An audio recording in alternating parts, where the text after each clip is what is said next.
There once were four pirates named Bradley, Willer, Joe, and Tyler. They had fame, power, and podcasts beyond your wildest dreams. Before they hung them from the gallows, these were the final words they said. Our good takes are yours for the taking, but you'll have to listen to them first. We left everything we own and rode Poneglyph. Ever since, listeners from all over the world tune in to the Grand Line, listening to Road Poneglyph, the podcast that would make their dreams come true. And we're back. Welcome volume... to the Joe special. Yes, actually, we're talking about One Piece. Yeah. I'm Willer, because this is a different video, so we must reintroduce ourselves. I am Bradley. You know me. I'm Joe. I'm getting my master's in Robin Degeneracy. Yeah, same jokes as last time. Good job. Well, All right, in the let's last go. episode, he already had his PhD in Robin Degeneracy. Yeah. Now he's getting his master's? All right. We're going backwards in time. Yeah, here. isn't that not... Oh, yeah, it's a flashback arc. Yeah. We Y'all, start the chapter like, off with Pocket Meat.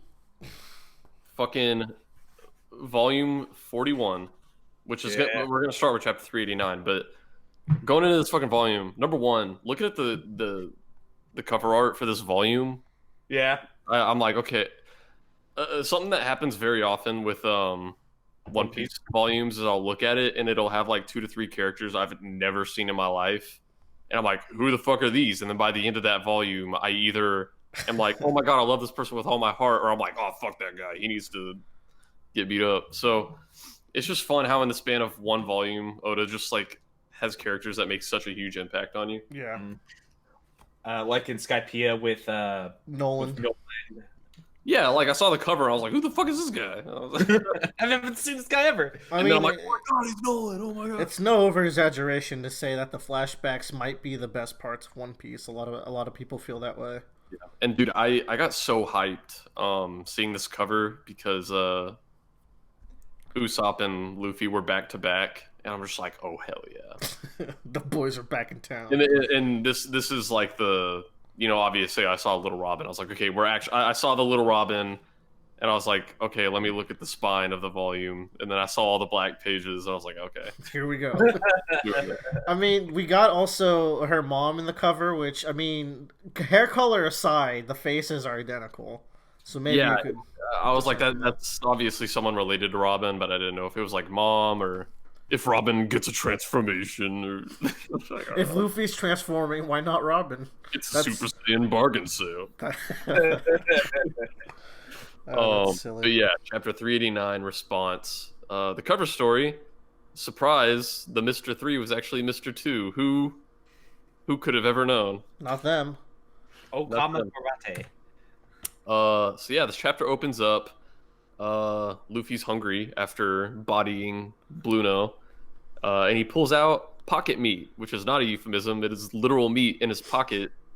And if you've ever played Jump Ultimate Stars on Nintendo DS, this is Luffy's taunt, and it restores health. It's He true.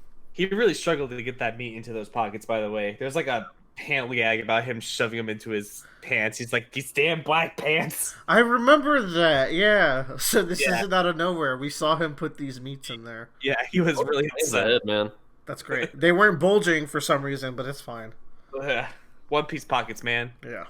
You gotta hold all those berries somewhere. Spandam is like genuinely surprised that Luffy could have beat Bluno, which like goes to show how powerful 6 Powers Masters are expected to be. Now, I mentioned last time we talked that I don't think he was being more of a dick out of desperation. It was pride. Now it's desperation because the enemy's at the door and they're actually making a dent on your unstoppable unit.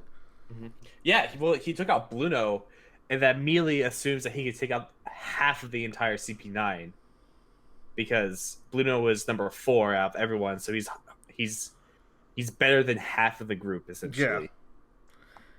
Power level wise. Yeah, power level wise. So, you know, as all this is going on, Frankie is, you know, giving a talk to Robin, and he's like, you know, obviously this whole time he's been trying to kind of support her, like, no, like your friends are coming for you, you should be happy. And he's finally like, look, the reason you're doing all this, you're telling your friends to go away, is because of that deal you made with the government. That's over. The deal is already gone. Like, they're gonna fight your friends anyway. Yeah. If you don't act, if you don't try to help, if you don't even ask your friends for help, you're not gonna get saved. He's like, you need to fucking do something, anything. Guys, I love Frankie and his just tough guy realism. Yeah, he's such a good dude. And like you're getting like this little camaraderie between these two because they're both prisoners. So like I think that's as good of a place to bond as any is when you're both captive. Yeah. And then he inflates his ass. Yeah, so One Piece is like a fetish manga, and so this is for all you inflation people out there. This one's for you. Yeah, he is trying to bluff like he's Cell here. He's like, I'm gonna self-destruct. It's gonna blow up everything within 2 miles. And Spanum's like, no, please. Goodbye, Gohan. Take care of your mother.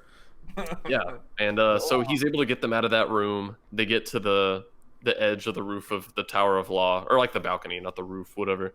And they actually can see Luffy across the way. And I'm like, oh, you guys are so close. You're so close.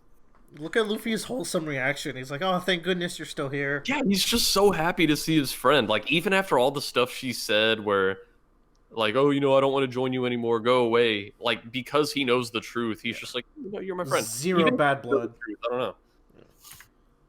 Like, I don't know. He just loves his friend. He's just full set catapulting himself over this ravine. Yeah, he's like, it's kind of far, but I'll try. Oh, so cute. Yeah. Yeah. It's just nice little reunions. A lot of great reaction shots from everybody here. We had this good, like, Robin is like doing this last desperate attempt to like stop him from doing coming over and saving her, but we also get in between this we have all the Straw Hats just desperately fighting their way up here. Oh yeah. Yeah, it's all wholesome until Robin shows her suicidal side and yells that she wants to die, and then you're just like, oh, that is like, she's never explicitly said this in such a harsh way, and you realize this is like a more depressing and dark story than you might have been giving it credit for. In this, there's a lot more of Frankie being a cheerleader here, where Robin is trying to tell Luffy to go away, and she keeps trying to tell the Straw Hats to go away because, like, oh, if you come to save me, obviously you're gonna get Buster called, and Frankie's like, what the fuck are you talking about? They're already here. Like, you're already... He's right there. You're safe if you just let him save you. But it's sad because of what happened to Robin, she can't do that. She's afraid. She's afraid to accept that help because she's seen what happens when you try to... When there's a Buster call on the line and you associate yourself with someone... She's seen what happens, and she doesn't want that to happen to these people. It's just really sad because all it takes is her saying one sentence, and she would be saved. But she can't do that yet. I do want to point out that we get a little hint here about Kaku's fruit, and he's getting teased about it for some reason. So I don't know. Also, it's just cool to see these CP9 members like jump out the window. Yeah, I really like them air stepping the way up there. Man, they get a really cool like 2-page spread of them posing. It's true. Look at these fucking long legs. Oh man, how cool! How cool! Yeah. Oh, so this question corner between chapters. This is the one I had mentioned before, where there's this stupid little triangle drawing, and someone's like, "Oh, can you make this guy one of the 7 warlords of the sea?" Like, it also has the dogs. God, that's such a good gag. Yeah. What are they talking about? Oh, the Jabbar of CP9 was dumped by Catherine. No kidding. Oh, Hoikel and Moikel. That is Hoikel and Moikel tier. Yeah. So chapter 390, accepting the challenge. The cover story here is really cool. The Destined Showdown, Mr. 2 versus Black Cage Hina. Actually, a rematch when you think about it. Yeah. And this is one of those moments where I'm like, we're in a cover story and we're doing a fight that's on a level of what you would see in the main story usually. Yeah. Yeah. Like, there's real fucking shit happening. There's stakes here. Yeah. He just got this badass pose, and I love it so much with her like throwing off of her coat and everything, and her hips are swaying. It's just like what happens. Like, these are not unknown individuals in the world. Like, what happens in this cover story chapter Matters. has implications for the world. Like, it I don't actually know. matters a lot, in fact. It's fucking crazy, dude. So chapter 390, accepting the challenge. We're down below. I think they're still trying to open the gates. No, they're not. They're still trying to get to the top of these towers. Yeah, they're For the through door, gate. yeah. By the way, Mhm. Kiwi, one of the square-headed sisters, got a donk. Yes. And that's not coming from me. Oda drew that, so he knows It's too. rare for a One Piece woman to be well endowed in the bottoms. So that's Oda right there, man. Yeah. That's all him. I very much enjoy the Kiwi, the Square Sisters helping and like getting some cool like swords moves in. Yeah, everyone matters. Yeah. You know? So the giants are still helping. That's cool. I think Zoro here is like, this is taking too long. I'm just gonna have to cut my way up. He doesn't do that yet, but I think we see him. Yeah. Make the He like he goes through like every door in the hallway. And it's like, this is taking too long. I'm just gonna. Yeah. So we go back to Luffy, and he's like, "No, Robin, what? You want to die?" And she's like, "Yeah." And he just picks his nose, like, "What? No, you don't. No, stop." Back to Zoro real quick before we get to the serious stuff. I think we missed. I think it was last volume Where he's running off. We're like we're really hitting it home that Zoro has zero direction. Where they're like, "All right, Zoro, let's climb the stairs," and then like he's with the Straw Hats and he climbs the opposite stairs. And Not even. They're going up the stairs. He's still on the ground floor and going down a hallway. That's completely the opposite direction of the stairs. And now he's here like having to check every door. We're consistently hitting this beat. And Yeah. the Zoro's a dumbass. It's great. Anyways. Yeah, we get we go back to Luffy and Robin, and she just can't accept his help yet. And you know, we need to get the rest of our Straw Hats here, so they just kind of beat their way to the roof, which, you know, as you do. Mm-hmm. I think Sanji and Zoro were actually kind of racing to the roof. Yeah. And Sanji's like, "Oh, obviously I'm the first one who got here." Undoubtedly. And he's dabbing. Yeah. He's like, "I'll save you, Robin." I just realized. It's fun. We have all of our Straw Hats here again. Even Sniper King made it. Even the honorary member Sniper King. I don't know why I'm saying even Sniper King. Like, of course Sniper he made King. it. Of course he Yeah. made it. And I don't know. Luffy's like, we're all here, and it's like, you know, if you don't want to come with us, if you want to die, like, tell us to say it. Now that we're all here, Fucking do it. and she can't quite do it yet. And then we get to maybe the most iconic panel in One Piece. Yeah. Oh, dude, this 2-page spread of them posing. The X marks in Alabasta, they're very commonly brought up in discussions of like, what is your single most favorite One Piece moment? Mhm. And it starts with this right here. Yeah. And man, like, I also just love this lineup of them because Usopp's back in it. Like, Yeah. it not, you know, according to them, like, oh, he officially left, but Yeah. he never really left, you know. And now he's fucking in, dude. He's in, and he's right next to Luffy. He's in the one lineup. standing next to Luffy, yeah. Yeah. I mean, we're gonna touch on this in a second when like the most important moment between the two happens at the very end of this volume. Yeah. So I also want to point out for these two chapters that we just went through, they end opposite of each other basically. The one beforehand ends with CP9 on the left looking to the right, and this one ends with the Straw Hats on the right looking to the left. Dude, Joe, that's good. I didn't catch that. It's just, and then there are 2 volumes later that show the same thing. Yeah. It's really great. And Oda's, yeah. we often talk about the Doom sound effect in One Piece. This lineup of them got a da Doom. Ooh. Spicy. Super Saiyan of Dooms. So this is where we start getting into some real shit. This chapter 391 is called "The Girl They Called a Demon." Yep. Exciting. So I'm like, we're fucking doing it. We're gonna learn. We're finally getting there. Ohara. We're gonna learn what traumatized this girl Robin. And y'all, before we get into this flashback, Yeah. I can't believe kids read One Piece. Oh, Bradley. I was getting so fucking choked up at this. Like, this was fucking heartbreaking. Like, normal One Piece, even when we're at peak action and, like, there's, like, threats of thousands of people dying, it's still, like, all kind of lighthearted and funny. And then you go into a flashback, and it is, like, Pixar tier heartbreak. Oh, Bradley, dear. One Piece gets so incredibly dark. Ooh. Next arc. Oh, shit. Like, some of the shit that happens in this flashback, I was getting, like, genuinely fucking upset in seething at what some of these, like, bad guys were doing. I was like, no, you can't do that. Fuck you.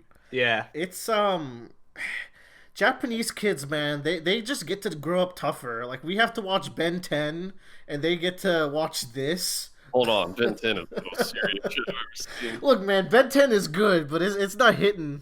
Like, it's not slapping. It's not hitting those dark themes that'll make you into a man. Yeah. So going to the girl called a demon, and of course we immediately jump to Oimo and the giants. I mean, that's a cool looking body slam. Yeah, I love Oimo's press, and he's just like demonic looking. Yeah, he's just poised to kill. So the drawbridge has been dropped.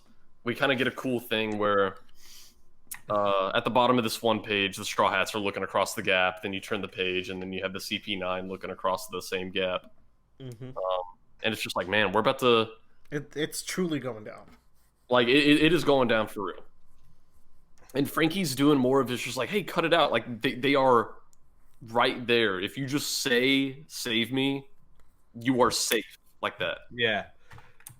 But, man, like, as we're about to find out, in her childhood, in a similar situation, were someone to say, hey, you're my friend, save me, that could have got that person killed. So, yeah. Why, that's a good point. Yeah.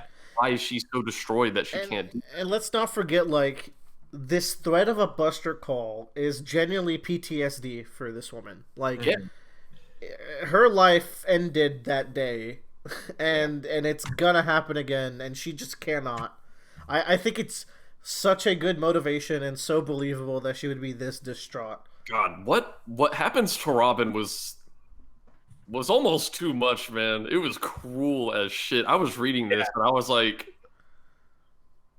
oh my god, like if One Piece didn't have so much other substance, I was like, this is fucking torture porn right here. I was like, this is just last chapter of Frankie's ass inflated. Like, it's fine. I'm just like, oh my god, how can you do this to a fictional character? Would you say this world is grim bright? I think. Yeah. I guess so. If you don't think so now, you're gonna think so. It is. Yeah. Down the line. This world's fucked. Yeah, it really is. God, this is in my top 3 of flashbacks in all of One Piece. I love this flashback so much, and I'll get to it why later. But I really enjoyed this flashback. Oh, yeah. Like, this was the flashback that made me realize I loved One Piece so much, and was so excited to keep reading it. So we see the CP9 looking across the gap. Robin is contemplating, probably having internal stress, probably trying to work up the courage to say what she needs to say. And Spandam breaks the silence. And this is the part I just wrote on the sticky note. I just said, so the truth comes out. Because Spandam in his head says, the most important thing is my life and increasing my status. If I let my men go wherever they want, then if something happened, who would protect me? And I was like, there's a lot of other people in the CP9, maybe even Aokiji, who in this situation, they would be saying, what's important is we take down the notorious Straw Hats. Yeah. But this guy, all that matters is me. I need to survive. I need to take them down so my status goes up. Yeah. This is what he cared about all along. Spandam is trash. Like He is trash. Let's just call a spade a spade. He's a Frieza tier human being. He is just a bad person. At least Frieza is charming. This is interesting too because you know his dad has the same mentality when shit's going down in the flashback. Yeah. Man. So we you know, he kind of starts gloating because they've consciously been exploiting Robin's psychology here. And so at the moment where she's finally closest to being saved and closest to asking for help, he doubles down on the biggest edge he knows he has in this situation. He decides to remind her of what happened. So that's he starts talking about what happened 20 years ago. Then he hits her with a ooh I love that reaction. What a thrill it gives me. Like, God, what a sadistic what a fucking mustache twirling asshole. Yeah, and that's almost what kicks off the flashback. What we get to before is God, and this is one of my favorite quotes, not just in One Piece, but just like in written word. Like, holy shit. So he's like, oh, we're gonna we wiped Ohara off the map, and this is what sets her off. She said, you said that Ohara disappeared from the maps, and she's like, can you confirm the existence of people from maps? You people only see the world through such devices. That's why you can do such heinous things. Oh my God, that's such a good line. Like, these Navy officials, they're sitting in their office, and when they're making these decisions that affect people's lives, all they're seeing is a colored splotch on a piece of paper as a country. And she's like, you can't confirm the existence of individual people from maps. When you make a decision that affects a country, that could be hundreds of thousands of people who have all lived a life as complex as yours.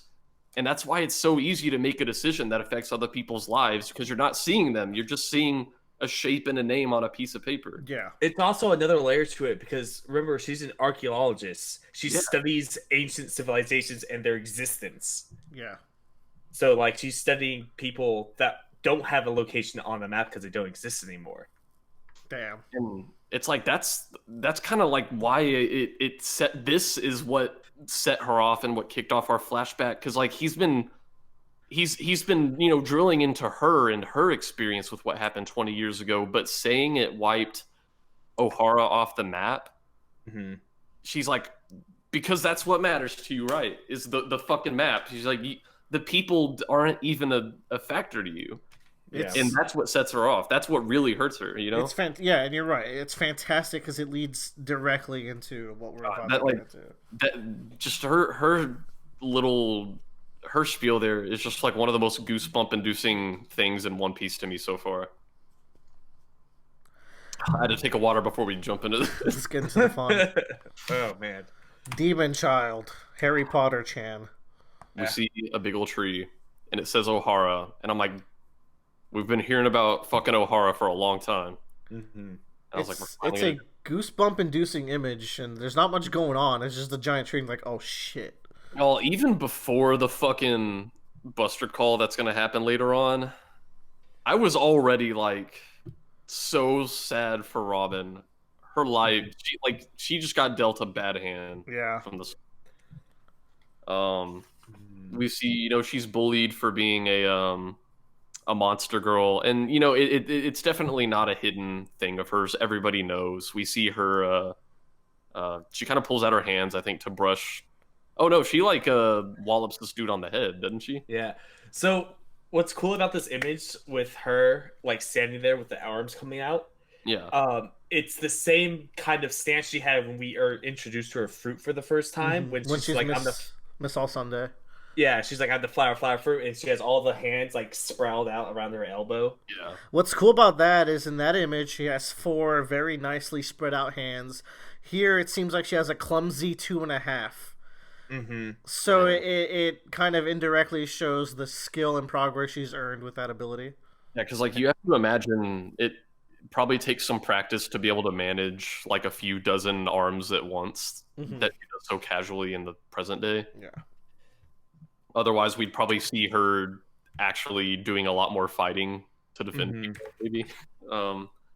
Like she has to learn how to use this. It's also like you think about it, because the only other person that we really know of that we can confirm has had a fruit since childhood was Luffy. Mm-hmm. This is Robin's the second person we've met now that has had a fruit as a child. And Chopper. And Chopper's an animal, so that's kind of whoa. You know. Fuck them. But they've grown up with these powers essentially. And man, it's just really sad because we see her going about her day, and like there's a very happy girl around Robin's age with her parents, and she kind of looks at them, and you can just glean from that, okay, she clearly doesn't have what this girl has. And then it gets even worse because the girl's like, oh look, mommy, there's the monster girl. And oh my god. And then she gets home, and I'm like, okay, so she has a home, and oh, her family's not there. And it's like, oh, it's even worse. It's not even like her immediate family. She lives with her aunt and uncle, and they're out celebrating without her. And it's like, okay, well, you can have some bread. I'm like, oh, that's sad. She has to eat bread. And it's like, oh, even when you eat the bread, make sure you don't use too much jam because you're not worth it. It's just blow after blow. She has to wash the goddamn dishes. Yeah, and then even after she does this while they're out celebrating, it's like, make sure you do all these chores, and she's just crying while scrubbing the floor. And I was like, even at this point, I'm like, God, Oda, you're such a cruel fuck. And then it just gets even worse. You could have ended the flashback here, and you'd already be like, all right, I get it. Yeah. And then we see her come up on the Tree of Knowledge, and she walks in, and these people threw her a surprise party for her passing her doctoral exam, which just one page does so much. Like, this is insane. Like, not only so we see immediately in the span of like a page and a half, okay, this is why fucking she's so passionate about archaeology. This is all she had. And and it's like, this is also what's giving her her will to live, because like you can write a character that just goes through all these horrific things, but everyone's got something that's keeping them going, and like this is hers. And also you just immediately love all these people because you're like, oh, you guys are, you can tell like they're doing all of this because they know she needs it. She needs the compassion. Yeah, and like this is just I think a very impactful way to do it, because like if this character's big thing is that they are an archaeologist and that's what they love, for a backstory you could easily do like, oh, my mom was an archaeologist and she raised me to be one. And Robin's mom is an archaeologist, but that's not why that's such a defining character trait of hers. It's because that's, like you said, that's what keeps her going. That's what she had to live for. So, and going back to symmetry in our chapters, this chapter opens up with Robin rejecting the Straw Hat crew, the people that want her. This chapter ends with her being welcomed by people that want her and her being happy to be there with them. Yeah. Back when she was accepting of such things. Yeah. So here's the thing, guys. In the question corner between these chapters, we kind of get a flashback of a really badass panel where Sanji is crushing a transponder snail, and he's like, I won't hold back. And so someone asks Oda, like, did Sanji just crush that poor little transponder snail? And Oda's like, no, it was just the electrical bits. The rest of it was fine. Yeah. Totally made that up as he was answering this question. It's funny. A lot of One Piece's world building can be attributed to Oda covering his ass in an SBS. Yeah. I also really love Hina's use of her fruit here, where she's kicking through Bon Clay's leg. Yeah, and this made me realize how fucking difficult to fight her hand to hand it must be, because she's going to attack you, and obviously you want to block, but you can't block because she's just going to pass through you and bind whatever she attacked. It's really cool. Yeah, it's a really cool ability. Chapter 392, Derechi. Derishi. That's I got a bone to pick with something that's coming up here. Oh god. Oh no. Fucking pissed. Okay, the first time I read this, I don't think I paid attention to the professor's name. His name's Professor Clover, and that's why he looks like a clover. Yep. Yeah. Oda is huge brain, no subtlety. See, I feel like the thing is, with Oda, a lot of the character designs he does, if I was making a story, I don't think I would have the balls to make a character that looks like this, because I feel absolutely. I'd be like, oh, everyone's gonna think it looks fucking dumb. But then Oda does it, and I'm just like, yeah, that's just how he looks. Oda is so confident. Like, he's made some of the dumbest looking pieces of shit, and it just works. Yeah. Yeah, like, I didn't even bat an eye at this guy who is a fucking walking clover. Just think about this. Usopp is a main character in this series. He's hideous. Yeah. It's got long nose. He's got circle-ass eyes. Like, he's so goofy. Long nose, big lips. Yeah. So we see here that Professor Clover, who obviously has to be a huge figure in Robin's life, we see that this isn't just any old library. This is like a world-renowned. These are world-renowned scholars who just have a genuine love for learning about the past, and obviously that's a love that would be passed on to Robin. And she's had a very rough day, and she comes to the surprise party where she's being accepted, and something she's been working for a long time, passing this exam so she could join them in their research, and she gets shot down. This is just a kind of another blow to Robin. This is something she's wanted so bad, but they can't let her, because obviously this is a very forbidden thing to learn about. Yeah. So we can talk about this finally with a little more detail. This void in history, this void century, it's been brought up, I think, once before. Was it in Skypiea?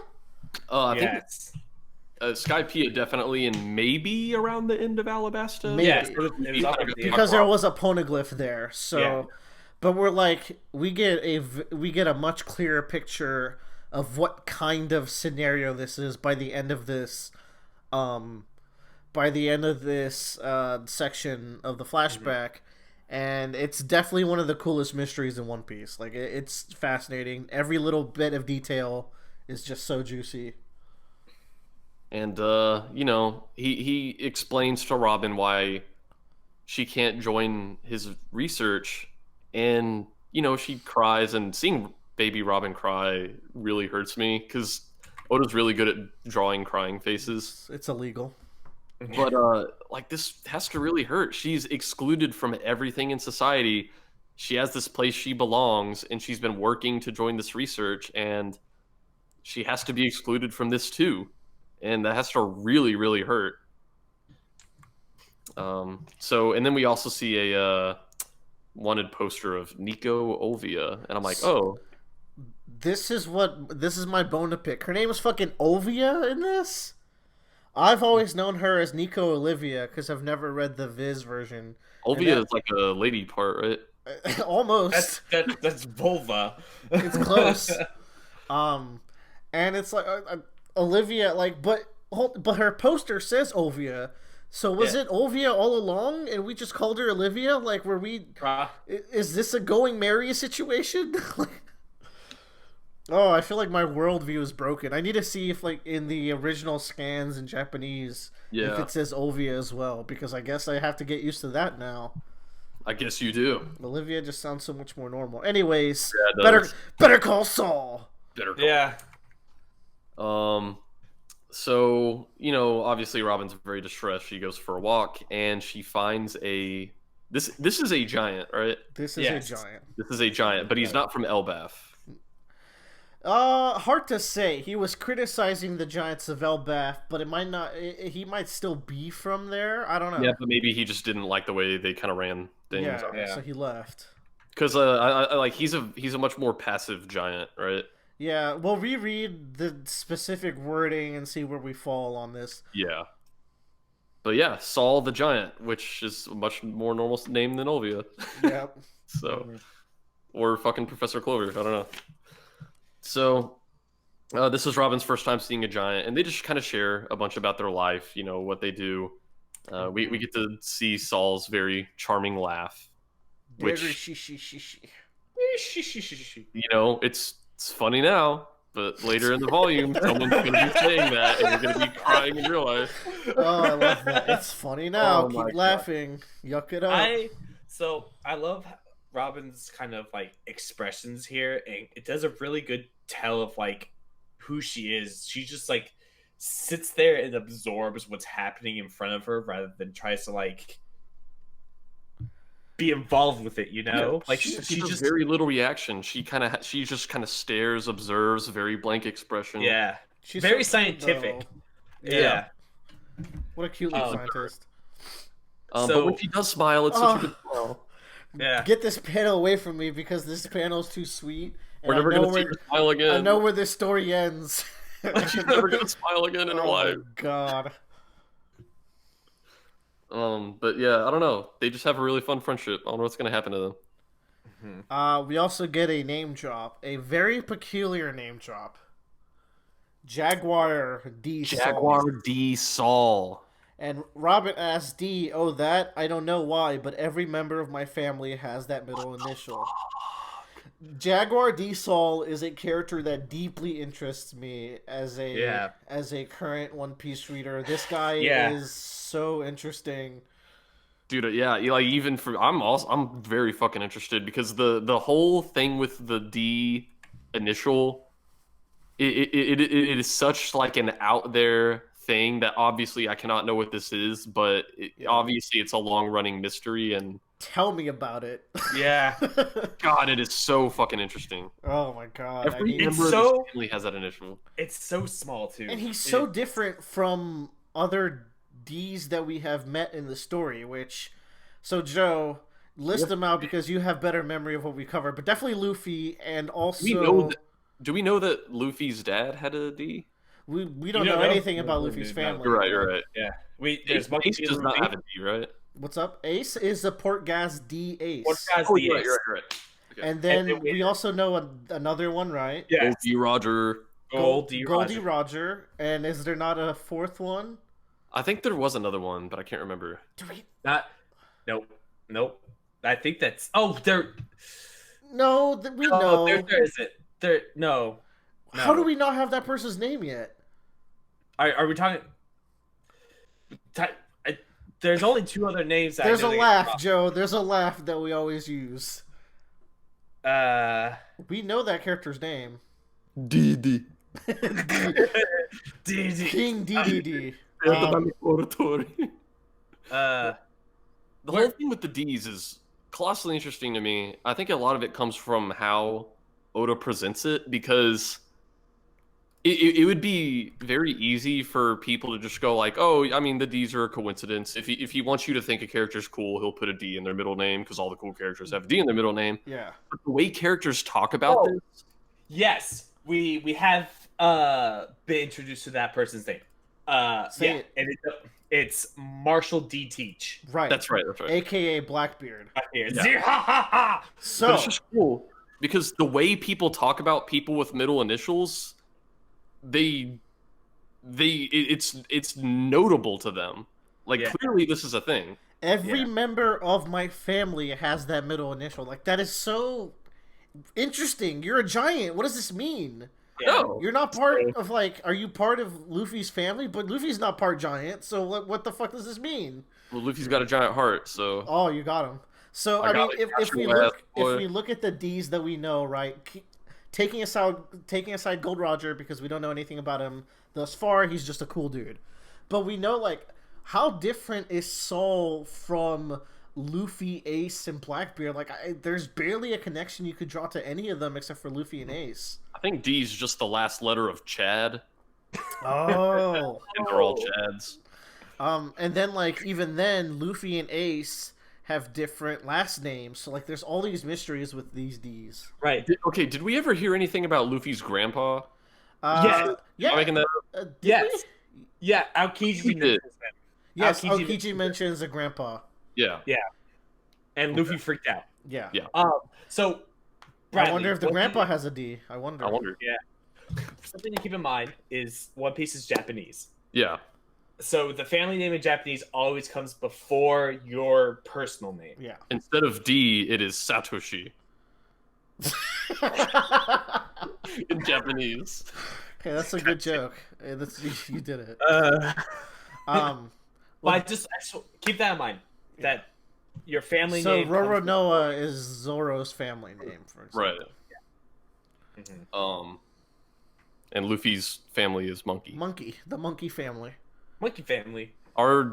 Is Ace like a half brother? What's going on here? I don't know. What's going on there? What's going on there? Maybe we'll find out. He at the very least goes by a different last name than Luffy. Yeah, maybe he just thought it sounded cool, which it does. He would be correct. It fucking does. Could you imagine if in the 4Kids version they decided to call Luffy D Monkey? Oh fuck! I mean, whatever. He doesn't have the same ring to it. Where did Tyler go? He just left like an hour ago. I don't know where he went. It's fine. It's fine. Okay. So, time kind of passes a little bit, a few days. Robin has been feeding her new friend. Yeah. I really hope nothing bad happens to him. Yeah. Hey. And it's kind of cool, she's like she like makes arms appear on his on his arm, because she's kind of demonstrating his power, because he wants to know about her. So she shows that, and he's like, oh, you have a power, and obviously everyone on the island thinks she's a freak, and he's like, oh no, I've seen tons of people with powers like this on the Grand Line. Yeah. And so it's like, wow, it'd be really cool if she went out on the Grand Line and got to meet other people like her that she can be friends with. It'd be cool if there was an incident that could send her there. I'd be very thankful for Oh yeah, I'd be very thankful to the people who get her off the island. I really think her facial expressions in this power showing scene are interesting. When she's in the panel where she's like, the kids in town think I'm creepy, she's kind of doing it like offhandedly. It kind of implies a stronger control of it a little bit now, or like a familiarity with it. And then the look of her face when Saul says, oh, you have a power, it's like a look of like, right, isn't it such a burden? Like, it's a very subtle facial expression, but I think it says a lot. Like, she probably thought he was about to not want to be her friend. Yeah. This is good, like, connection, too, because, like, she's labeled as the monster in town, the monster girl. So this is, like, the first kind of other oddity person that she's met. Like, that's not a human being. A couple misfits. Yeah. Best friends. Forever. To the end of their days. This is where, she comments on his laugh, and he's like, when you're laughing, you can be happy, and if you're ever sad, you should laugh. Oh, this house of cards that we're building right now. That is a setup for, like, the saddest shit I've ever seen in my life. Setup for kicking the balls. Yeah, Oda is not very nice. Then we see Spandine, who, like, I think immediately you're like, okay, this is obviously Spandam's father. And I'm like, okay, he's probably an asshole. And I think at the time I wasn't 100% sure that was Aokiji in the background. That's not. Is that not? Nope. He shows up later though. He does show up later. Now, these must be this current generation of CP9 though, especially these two guys in the front. Okay. If he's the CP9 director, it's safe to say that these two are CP9 members potentially. Ooh, probably. From the previous generation. Yeah. So obviously they more open in terms of like what it was doing. That's another thing to do.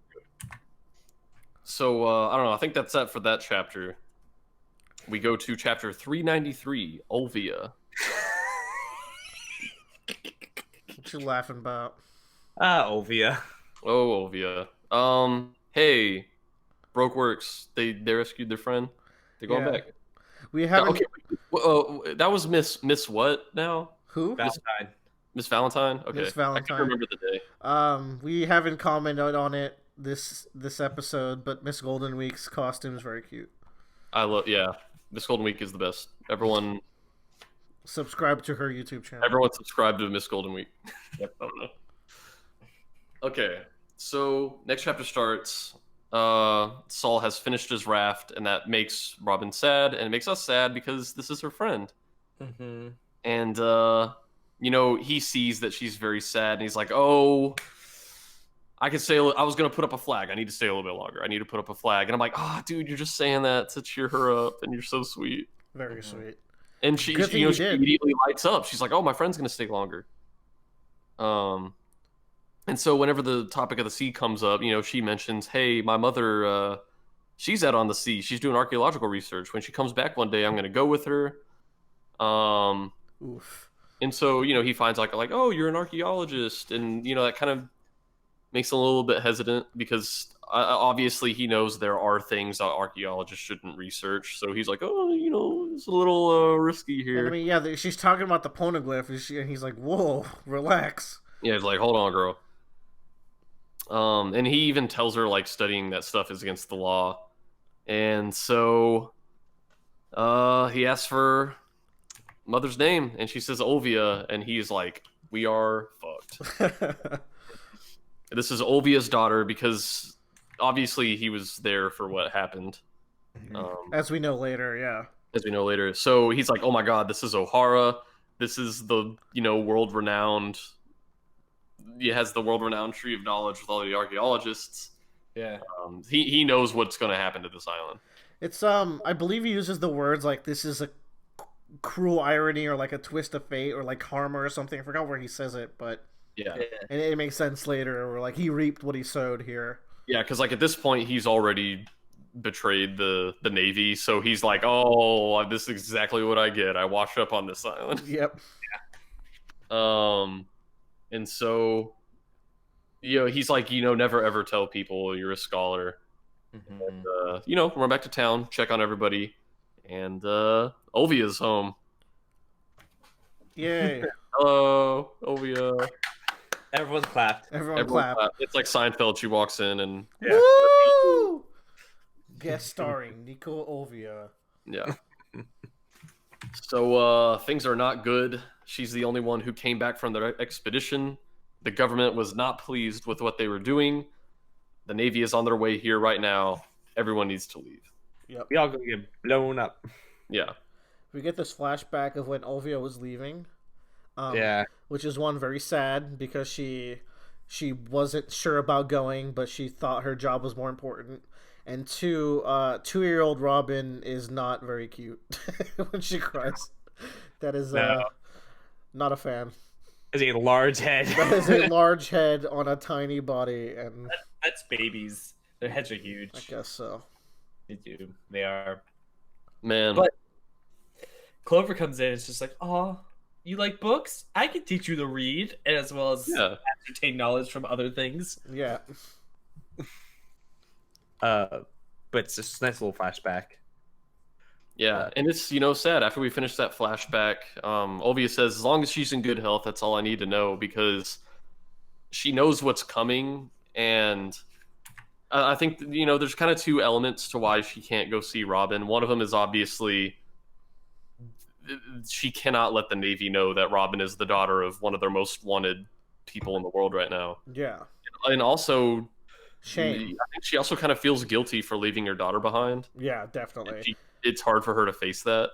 We can skip a lot of beats here by just saying that, like, Olvia's whole thing about the pain of her shame and guilt and keeping Robin safe and how this all plays out is just like, it's heart-wrenching, and you feel for her despite not spending much time with this character.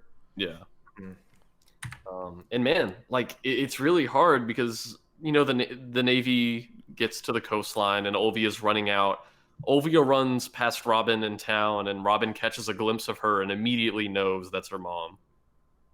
And, this is what she's been waiting for most of her life, because, or a substantial, but maybe not most, but a substantial portion of it, because she's so young. Does she know it's her mom?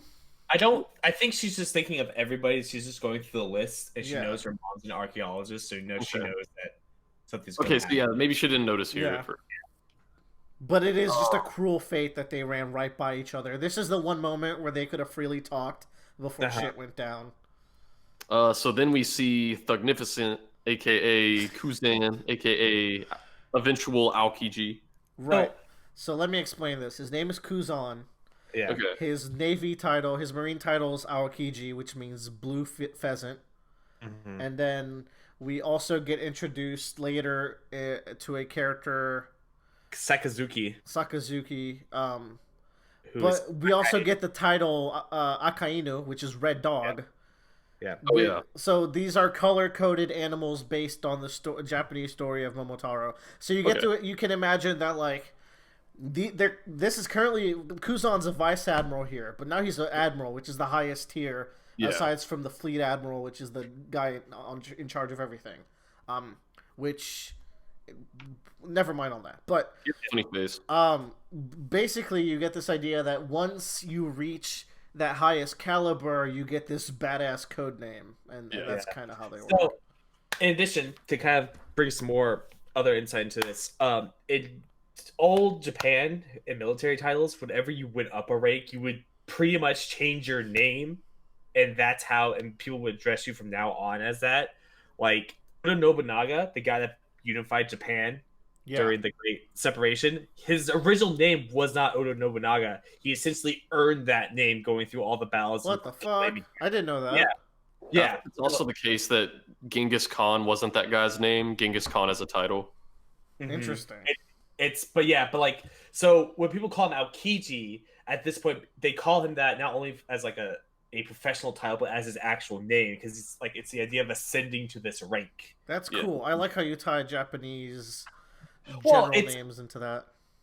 It's just always nice to like understand like where things are coming from, like with the monkeys and the naming and everything. It gives you a better insight to why it's written that way, and why it's important that Kuzan is known as Kuzan now and hasn't earned the name Aokiji, and it comes in later down the line with some other characters. To me, it was always a Metal Gear thing where it's like you're Solid Snake now. I mean, that's basically the same thing. Like it is a Metal Gear. Yeah. Like, oh my god, Tyler's back. Where'd you go? I think he was napping.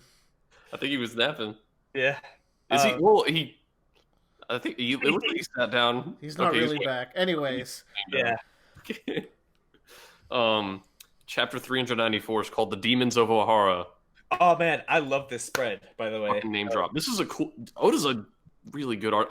Oda has time to not only draw these chapters each week, but he also draws these really good chapter arts. Keep in mind when you're reading this weekly and not in volume, these are colored as well. Ooh. So yeah, that's insane.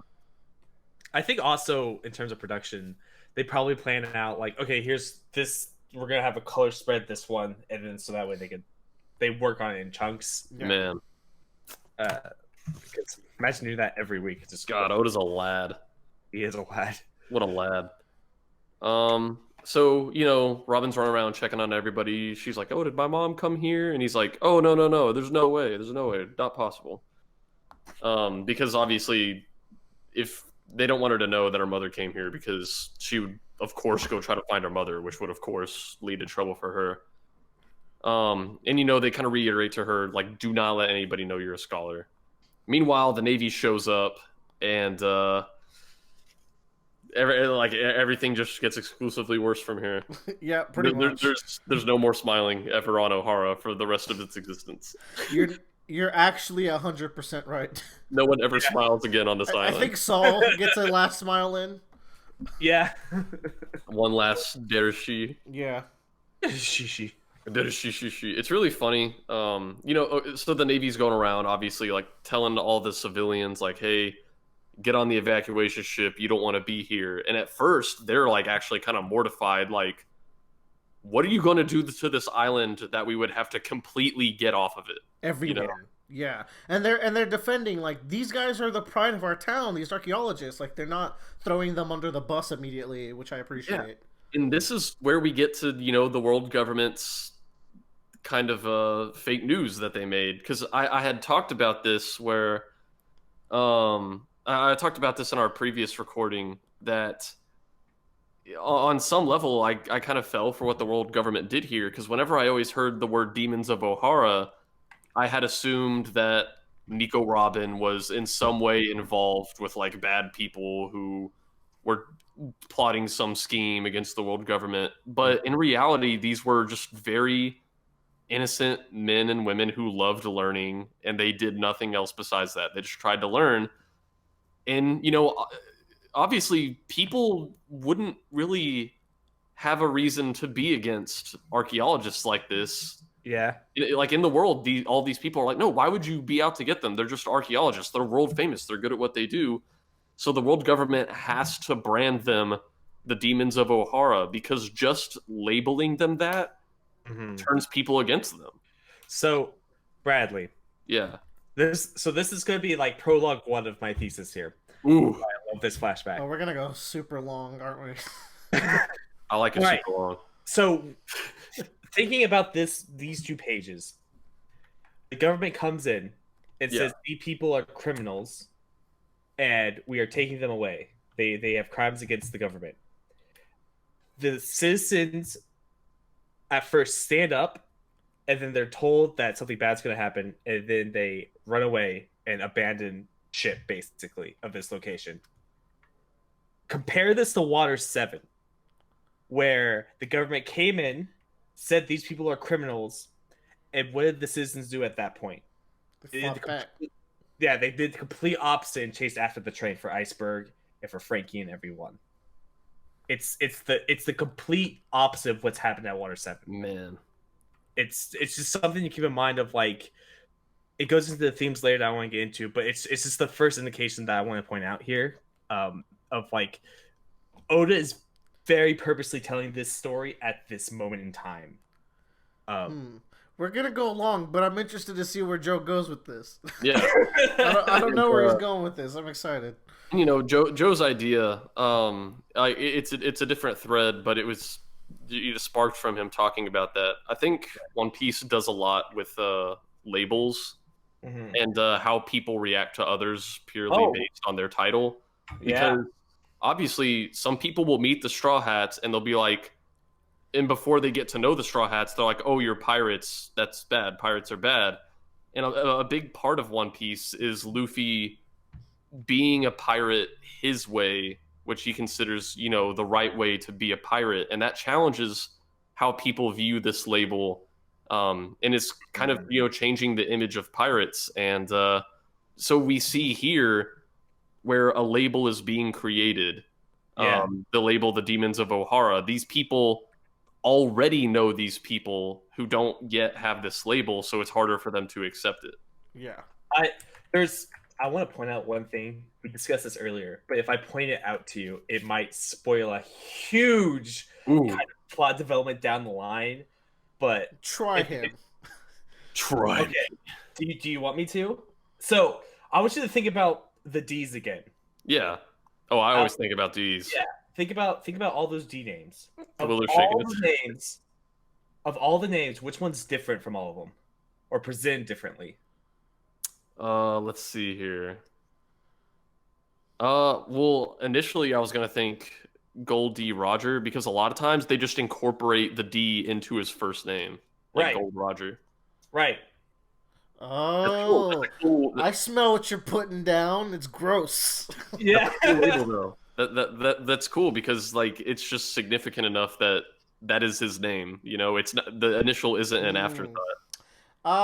I think Joe was going with another route here, because we're talking about the censorship of people and the labeling of people. Right. Ooh, maybe the government doesn't want the world to know Roger had a D.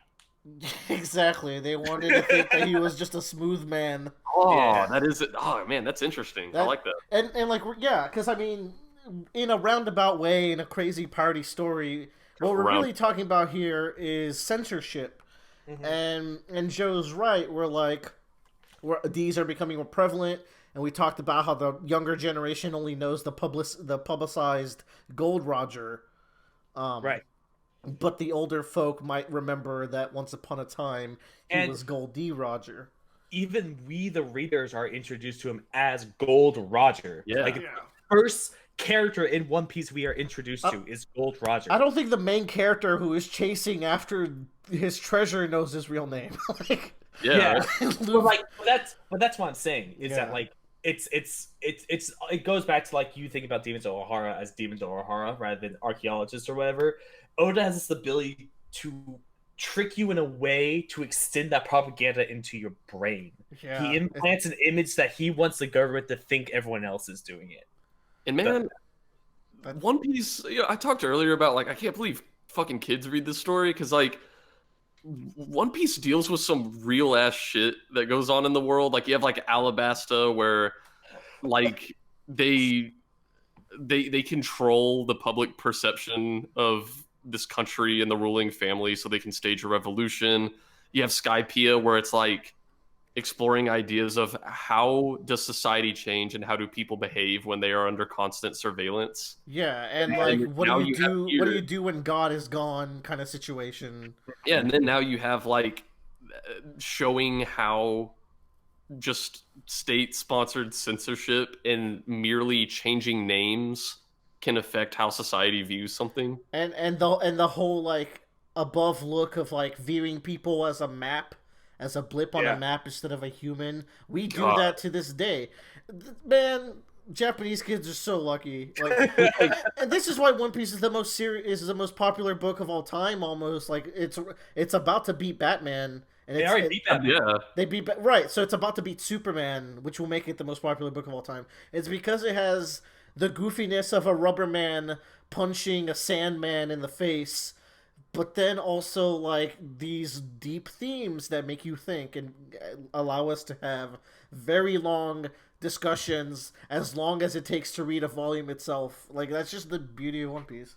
it's like, how does Oda do it, man? Like, he's such a goofy dude, but he is also like, so he can also be so serious and like socially conscious, and at the same time he's one of the best artists I've ever seen. Yeah, he can tap into some real darkness, and he's got a very unique art style.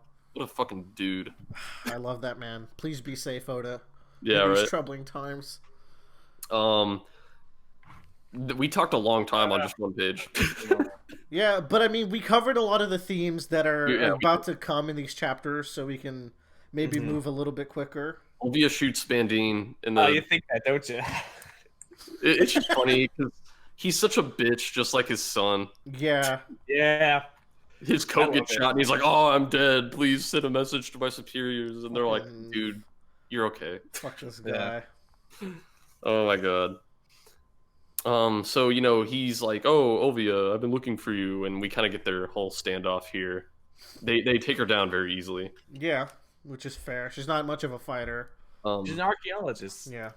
At this point, most of the civilians are either on the evacuation ship or making their way there, and obviously all of the scholars who were inside the Tree of Knowledge are now rounded up. And Robin, of course, she wants to walk up and be with her friends, and so there she is with her friends, surrounded by the Navy officers, and of course, they don't yet know she's a scholar. She's just a weird girl, as far as they're concerned. Weird girl, like, oh, she's a kid, she doesn't know what's going on. Robin's really annoying here, but also like you totally understand it. Yeah, you get where she's coming from. Yeah, because she's all they have. Like, she has no sympathy or like connection to the townsfolk. It's. But still, it's like, God damn it, Robin! Like, if you and fucking Nami just stayed in the woods, Bellemere would be alive. Because it's like, with Robin, her only other option is to leave all of the people who love her and get on a ship full of people who hate her and think she's a monster. She even tries that later, and they try to force her off the boat. Yeah. Yeah. How can Oda do this to a little girl? We can also talk about how Clover starts talking about the Void Century and this kingdom that they've been finding traces of in their research.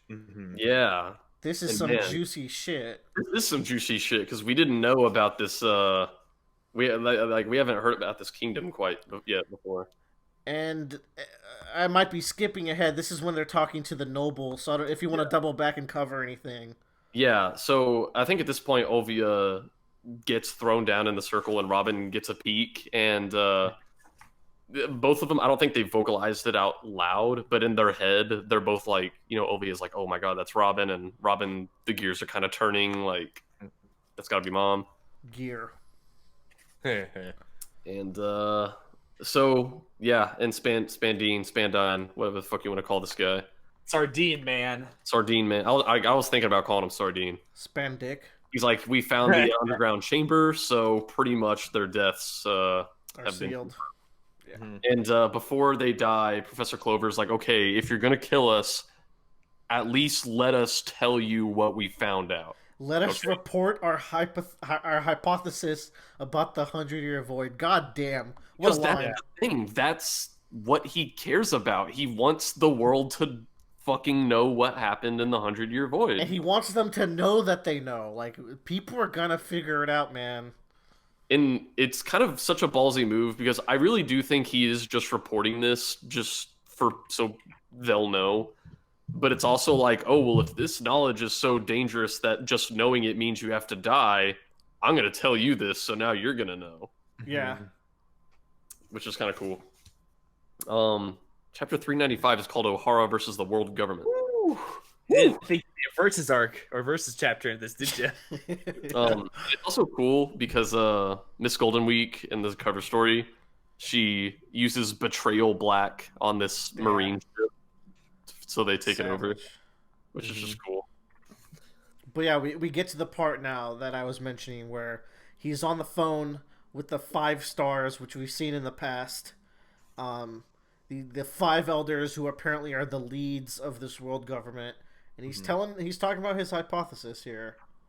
Yeah, about this ancient kingdom, and like, dude, this is like blowing your fucking mind. And so, you know, he's like, okay, so clearly this kingdom would have ceased to exist around the time the void ended. And around the time the void ended is when the world government started. So he's like, you know, maybe the existence and idea of this kingdom is what the world government finds threatening. Am I right? So right before he dies, you know, he's like, we still don't know the nature of this threat, but the key is this ancient kingdom that once thrived, its name was, and you know, the government elder says kill him. And this is so huge because up till now, even the elders were like, okay, yeah, sure, maybe we'll hear you out. Even the elders, in, you know, what they tell everybody is the reason this is dangerous is because, oh, someone might learn how to revive the ancient weapons. Right. What he's saying here, not even about the ancient weapons. He's just saying the name of this kingdom. Government elders like kill him. Don't let him say the name. That's a good point, because I was gonna say he's linking this to the ancient weapons, and he's like, the ancient weapons are a part of this. Maybe they were used by this kingdom or on this kingdom, and they have the patience to listen. But it's when the name is about to pop up that they really spring into action immediately. So that's a good point. Yeah, it's like you let him say shit about the weapons, so clearly that's not what this is about. Yeah. So it's just like showing your true fucking colors.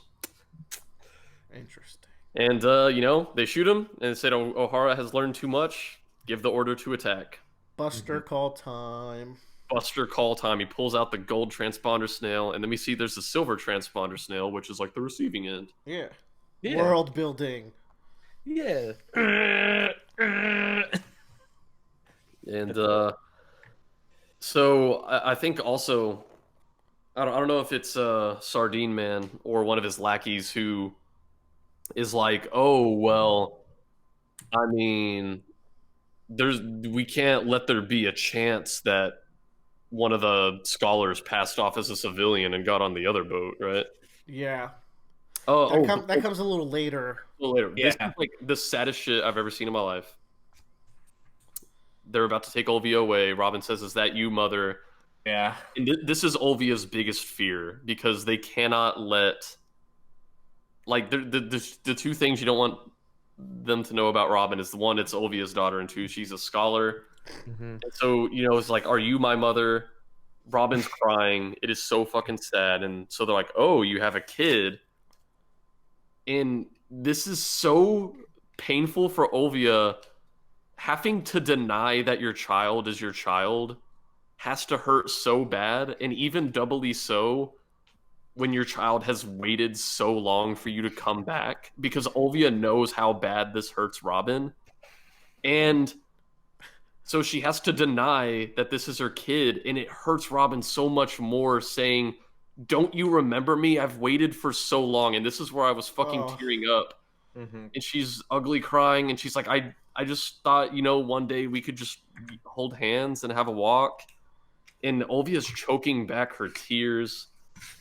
And then it gets even worse because she's like, I studied so hard to become an archaeologist. I can read the Poneglyph. I did this for you. Jesus. This is the moment where I was like, this is just the cruelest shit I've ever read. And the Buster call starts. Joe's shifting. He wants to talk. Yeah. Joe, do it. Hit it. I have to. Okay. I want to do it after the flashback. Okay, cool. I want to talk about echoes and Venn diagrams. Let's do it. Might be what I want to talk about. But yeah, go ahead. Okay. It might be what I want to talk about. Okay, well, we'll see. I want to talk about how One Piece will reuse a theme or an idea multiple times throughout its 900 run, but use it in different contexts to really reinforce that idea. Yeah. I want to compare Robin with Nami and this rejection of a family member, where not Bellamere, her whole thing was that she had to reject her daughters from being, she had to reject the notion that she had daughters, but once the jig was up, she proudly declared it, knowing that she would die. Yeah, she's like, I can't do it. And I mean, it's not like, yeah, she was being sly with it, but when they show up, she's like, these are my daughters, I am proud of it, you're going to kill me and not them. And here we're getting a similar thing with Robin. They have this shared experience of having this moment of identity with their mother. Robin has the added layer of time apart. So it's just cool how Oda's using a similar story beat, but using it differently, and it's hitting all the same because of the different context. Yes. And then there's also Robin and the Straw Hats, and how Robin couldn't say the Straw Hats are her friends because she couldn't admit that to Spandam and the CP9. And it kind of reminds me of this moment where Olivia can't admit that Robin is her child. Yeah. That's all. Yep. Y'all, One Piece good. Is it though? Good. Unpopular opinion. One Piece good. Anybody? Can I get a hell yeah? In the world? Can I raise the roof? The most popular manga of all time is good. Anybody? Yeah, kind of a hot take. Kind of a hot take. Yeah, Buster Call begins, baby. Yeah. In this question corner before this next chapter, I just think it's funny that I don't know. Someone wanted to see the autograph Sniper King gave Chopper, so it was like, oh yeah, here you go. It's just fun.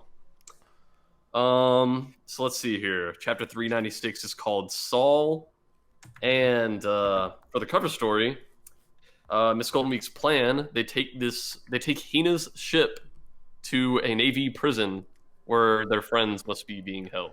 All this for this. It's going down. They wanted to have a fucking reunion. Man. Chapter 396.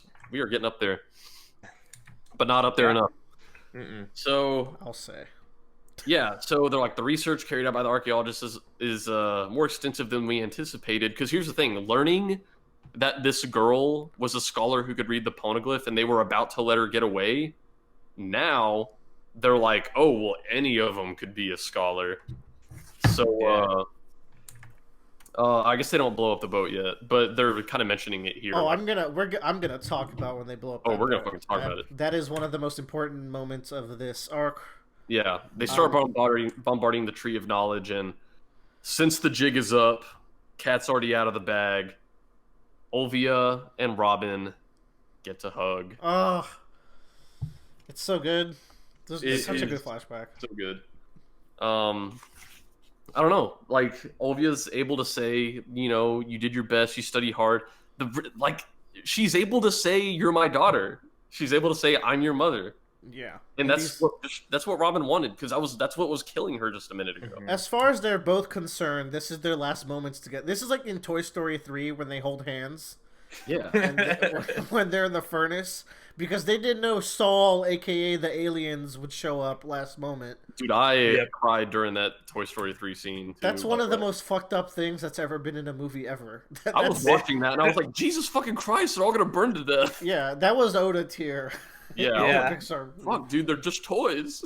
Anyway, Saul does show up, thankfully, so Robin has a little bit of boy. And then we find out, at this point, do we know he was a fucking vice admiral? This is when we learn. It's in this flashback here. And so that's obviously why he's able to, kick some ass here, or at least not immediately die. The last thing Robin hears from her mom is "Live, Robin. Live, Robin. Remember these words." Fuck. Mm-hmm. And that's just gonna tie us in so good when we come out of the flashback. Yeah. So they're like, oh, it's the deserter, Vice Admiral Saul, and I was like, oh shit, Vice Admiral, he's on the same tier level as flashback Aokiji. Yeah. Who's on? So we all of these vice admirals involved in the situation have varying degrees of like how far they're willing to go, because obviously we're gonna see the one guy who's just like, oh yeah, fuck, I'll eliminate a boat. Aokiji is like, it's kind of fucked up, but I get why we have to do it. And Saul is like, no, I'm not gonna do that. That is fuck. Like, what's so wrong with, like, they're not trying to revive the weapon. They're just trying to learn about the past. There's nothing wrong with that. Like, Saul is like, he's very, very thoughtful about it. He unfortunately has a conscience. Interesting that we have a D in the Marines. So far every D we've met seem kind of rebellious and like piratey, but here we have a D who was a Marinesman, so that's interesting. All right.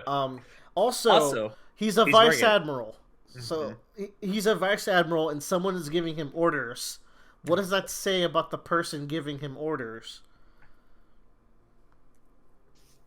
Is this the tax test? What is this? This isn't the tax test. All right, here's a little thing about One Piece world. Vice admiral is the third highest place you can be in the Marines. And then there's admiral. And then there's admirals, and then there's the fleet admiral. There's only ever 3 admirals at one time. And 1 fleet admiral. So that means whoever is giving him orders right now is more significant than this little panel would imply, if you keep that in mind, because he's commanding a vice admiral with full command. Dude. Man, we don't know who the present day fleet admiral is, do we? We don't. Ooh. Not at this point. Or do we? Also, this guy has a cute goat. Yeah. We like goats. Goats are great. We do like also, goats. the note is that Saul is wearing a Marine uniform in this. I thought it was just kind of interesting because it goes back to the other giants. Yeah, where like they just totally said fuck them. Like they didn't even like see them as part of their organization. Yeah. It doesn't mean the Marines are like racist towards giants. Like only Saul, fishermen. Fuck fishmen. Fuck fishermen though. But everyone hates fishermen. But giants, like here we have Saul fully integrated, full Marine garb. Yeah. Well and accepted. they probably had to make an extra big hat and clothes just for him. Yeah. Yeah. For sure. I just thought I'd point that out, just like to show you that what part of that world building is that they do incorporate this kind of race into their fleet. I would say. Also, like, but they, this always blew my mind. He is on a ship, but the ship is still a regular ship. I don't know where he goes at night. This is what pisses me off about One Piece, actually. Wait, what's going on here? Giants and tall people in One Piece drive me insane. Oh yeah, does he just sleep on the deck? He has to. He has a chair. Yeah. So it's like whenever if they're having meetings, they can't go to the meeting room because they have to account for fucking Saul. So they have to meet out in the deck. Like there's just all these questions that arise from having a giant in your ship. It's 110 degrees outside. Everyone go up on the fucking deck. Saul's exactly. It's pouring rain. Like it's I don't want to have an in-person meeting. So better call Saul and get this done with. Yeah. I guess he just takes a piss off the side of the boat, and I don't know. Oh yeah, he can't shit. He can't take shit. Like everyone go inside. I need to take a shit.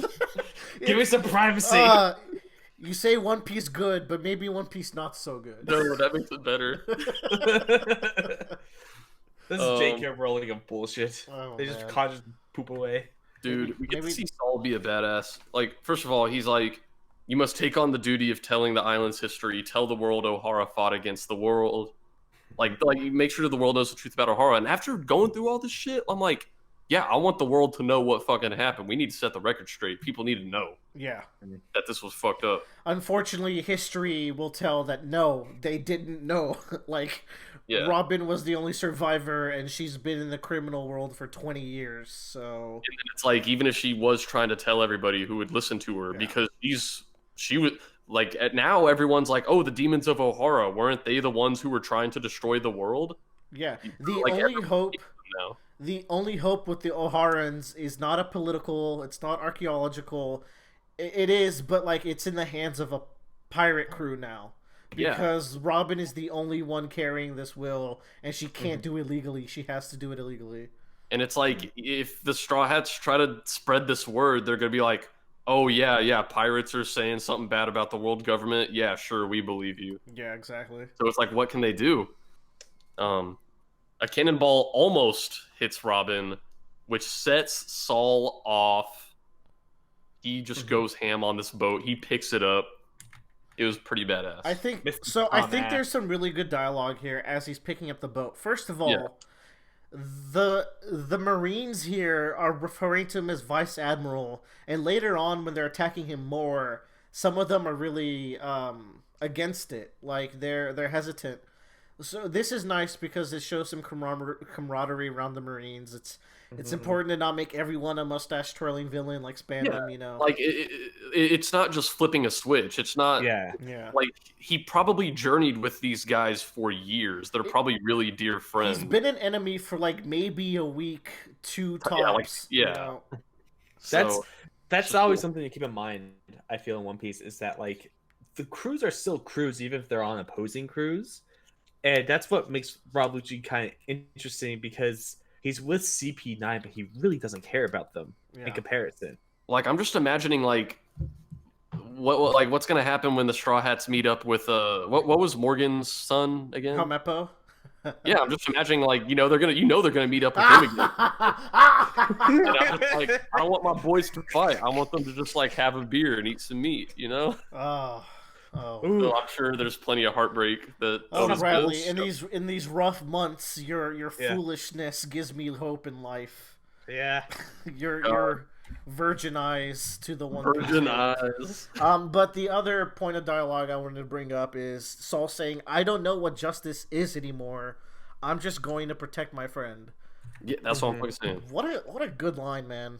Because like, there's been a lot of talk about justice. Like, I think we talked about I don't know if it was this volume or the last one, because we've been talking about this for a long time, where we get to see Luffy be the representation of justice when he's plowing through people. Yeah. And it's just like, here, like, I think the world government tries to make a claim on what justice is here, like a lot. I think they're trying to make their own definition for justice, but he's like, look, he's like, maybe I'm on the wrong side. Maybe this isn't what you guys call justice. I'm just doing what I call, what I think is right. And one of my favorite books of all time is Huckleberry Finn. On my books, I have a ton of fucking books on my bookshelf, and on the very top shelf, I have 3 of my favorite books, and one of those 3 is Huckleberry Finn. And just the most iconic moment from that book is whenever Huck, the whole book, everyone is telling Huck that he's doing the wrong thing by traveling with Jim. Everyone tells him that, Jim is property. He belongs to these people, and they try to tell him, like, you're doing a sin. You're stealing. God is going to send you to hell because you're helping this property escape from its master. And Huck reaches a point in the book where he's like, he's genuinely scared that God is angry with him for stealing this man from his slave master. And he eventually gets to a point where he's like, you know what? Maybe I'm going to go to hell, but I don't care. I'm gonna go to hell, but I'm gonna help this guy because that's what I think is right. Yeah, I'm surprised you didn't go for Worm here, because I think you Yeah. could also go for Worm here. Well, with, you could, but I think everybody should also read Huckleberry Finn because it's a That's good fucking true. book. And this is a very similar thing where he's like, you know what? I don't give a fuck what people call justice anymore. He's like, I know this is what I think is right, so I'm gonna do it. I'm glad you've started this conversation because we're gonna go for 2 hours on this one. I swear. Oh yeah, this volume deserves Because it. when we get to some Aokiji and Sakazuki stuff later in this volume, that's when the juiciness really starts coming out. It's like solid red meat. Yeah. All right. But y'all, such a fucking good volume. 397. 397 in hopes of reaching the future. And meanwhile, in cover story land, which is much less depressing, Much. Mr. Two is able to sneak them into the prison. That's not Mr. Two. That's a Marine that she used Betrayal Black on. Mr. Two's not with them. Yeah. Oh my God! I thought Mr. Two disguised himself as Mr. Two once again got captured by Hina. That's twice now in this story. Yeah, damn, dude. Okay, that's cool. Okay, I'm glad you guys said that because I would have been like, oh, where's Mr. Two? very important to know that. Okay, yeah. I see the Betrayal Black now that you pointed out. That's cool that you can do that. So we go back. Saul totally wrecks this boat, which God, that's such a cool panel, dude. Like, the amount of drawing Oda does for like one panel is nuts. insane. Yeah. Shout outs to him and his assistants. Like, they're god tier. I sat there looking at that panel for a while, just in awe, because I'm like, God, dude. Could you imagine being assistants like, all right, Oda, what are we doing today? And he just shows you, he's like, what the fuck? I know. I can't believe how quickly he draws this shit. Yeah, it's crazy. Also, just fucking this place up. Oh, dude, it's getting wrecked. Mm-hmm. He's also getting wrecked. The tree's getting wrecked. Robin's getting wrecked. And meanwhile, at the library, they are like desperately, like they are throwing books out the window into the lake just because, like, they're like, oh, there's less of a chance they'll get ruined at the bottom of a lake than there is in the fire. Like, they're doing anything they can to save these books. And we see Robin just looking at the island and just sobbing. Like, if you stay on this island, you won't be saved. And she's just like not having a good day. She almost gets like artilleried too. Yeah, no, this is a genocide. Yeah, By all means, everyone here should have died and almost did die. And this is the part where she runs to the evacuation ship and she's like, I'm gonna get up on there, and everyone is calling her a monster and the kids are like saying, get away from us, and she reaches her hands up and people like smack her hands away. Fuck, dude. This is so cruel. And I think at this point, Spandine. Okay, do we want to decide what he's called? Spandic. He sees Saul, and no, he sees Robin. He's like, do not let that girl get aboard. And this is where Aokiji comes in. He uses Ice Block Partisan, which is cool. Yeah, he does this move a lot in Pirate Warriors. Yeah. And, you know, we've seen how powerful he is against the Straw Hats. Of course, this is 20 years ago, but it stands to reason he's still really fucking powerful. Yeah. So I'm like, they're screwed. I'm like, what can they do? So, you know, Aokiji's like, okay, you know, or I guess he's not Aokiji yet. Kuzan is like, you know, if a Buster Call's stopped by a former Navy member, you know, that's going to look really bad. So, you know, I can't let that happen. It's his words are particularly interesting here because he says like, I can't let you stop the Buster Call because that's my job, but he's not fully non-sympathetic to Saul's cause. Yeah, he's like, what he says here is he says, the reality is that the scholars did break the law, but justice changes shape depending on one's standpoint. He's like, I'm not going to criticize your idea of justice, but I'm going to follow mine. Yeah, he's like, if you're going to interfere with our work, I can't ignore that. And this is where one of the most fucked up things I've seen in the story so far happens. The evacuation ship gets blown up. And even Aokiji's like, hold the fuck up. he's like, yeah, that's a bruh moment right there. The fuck moment. It was fired from Sakazuki's ship, who's another vice admiral. And, for him, he's like, if there's even a chance there's a scholar on that ship, this huge sacrifice destroying this island, it'll be like we did it for nothing if one scholar gets away. All this destruction of people and knowledge, it's for nothing if even one of them gets away. So I just need to eradicate all of them.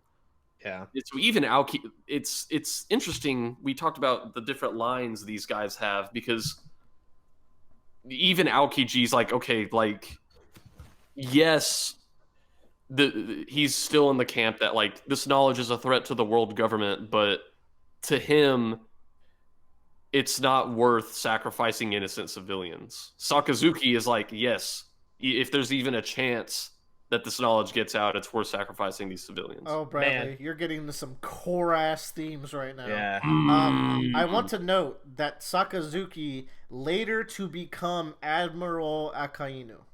Yeah. Yes. We're getting introduced to the second Admiral in the story through this flashback. It's like, this isn't even just the fucking Robin flashback. This is like the whole fucking world flashback. That's what makes flashbacks so good in One Piece. And you know why it's the world flashback? Because we've gotten to the point where the world building is connecting, because there's all these characters. And this is an event that happened to one island but impacted the world, and That's you can see the thing. Like, we've gotten to the point where any given chapter, any given flashback, any given cover story is dealing with people that we've seen across the span of hundreds of chapters, across tons of different countries and factions. Yeah. I think Akainu's mindset here, Sakazuki's, is particularly interesting, where Aokiji wants to punish those who broke the law because the law is sacred, Jimmy. However, Better Call Saul. However, Sakazuki, it's like it's so interesting. I feel like I can't even say it, but like I see where he's coming from, and I shouldn't. But the thing is, like, the specific line, all this sacrifice will be for naught. You must destroy evil at its very roots. The use of the word sacrifice here is really interesting, because he's acknowledging that it is a sacrifice. Yeah, he's not like Lucci. He's not reveling in this. He even has a frown on his face when he's saying it. Yeah, he's grimacing, but he's doing it. He's able to shoulder this burden, while Aokiji was more loose on it. And granted that these guys are now co-workers, like explicitly admirals, you can imagine that these worldviews carried on to their current life roles in the Marines. So there are two characters in One Piece where I'm just like, fuck that guy. Sakazuki is one of them. I am in the Sakazuki Defense Force reporting. Because here's like Sakazuki. Yeah, him and Aokiji, they're coming from almost identical areas here, from what I can see anyway. Yeah, no, I would agree. Because they're on the same mission, but there's a key difference. They are both fully bought into the notion that this information could lead to the end of the world.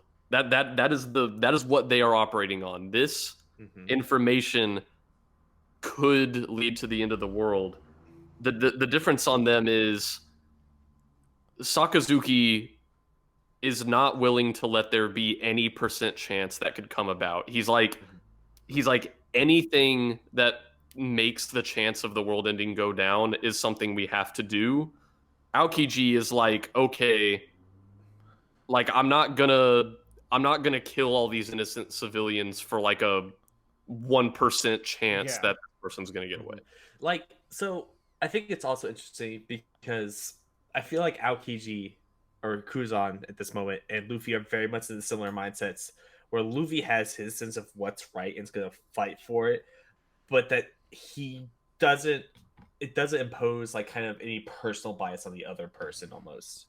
Does that make sense? Yeah, I totally see that, because the same way where Kuzan's like, I'm going to do me, I'm not going to judge you, but I am going to stop you. Yeah. I feel like Luffy's in the same mindset. lazy justice. Yeah. But it's hard to see now, Bradley. You'll see a lot more later, I would say. I don't want to spoil why, but you'll see later what I mean in terms of like the what you want to do and what I want to do in our lives may conflict, but it doesn't change my personal opinion on you almost. Yeah. Y'all, my throat's gonna be sore tomorrow. All right. I'll talk a little more than while you rest, because I also want to bring up, since we're doing this, we're gonna do this right. Oh yeah, we're doing this. Yeah. We're working under the impression that the Marines are wrong, though, and we don't know. Yeah. We don't know how dangerous this information is. Yeah, because we haven't seen the Pluton. All we have is Tom's good faith that a weapon is not inherently bad.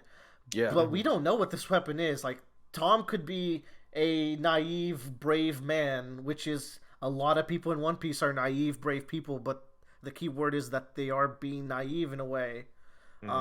Including Luffy. So it's like, we don't know what's going on with these weapons. These people know more than we do. So that makes this more interesting as well. Think about this fucking weapon, right?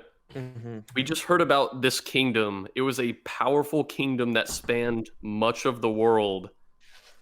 And it's implied that this weapon played a part in the war that made this kingdom disappear. Yeah. And the world government formed. And if that doesn't hurt you bad enough, you think back to Robin's words where she says, can you infer the existence of people from a map? If the idea that this kingdom disappeared doesn't like scare you enough of this weapon, that kingdom was all of these individuals with rich histories and pasts, like all these characters we've seen in One Piece. Yeah. And so it's like, do we want to unleash a weapon like that on the world, or even risk it? There's big questions. It's more interesting and nuanced than you would initially think. Yeah, it's cool. It's great. Anyways, we get the true final smile of Ohara here. Yeah. With Saul.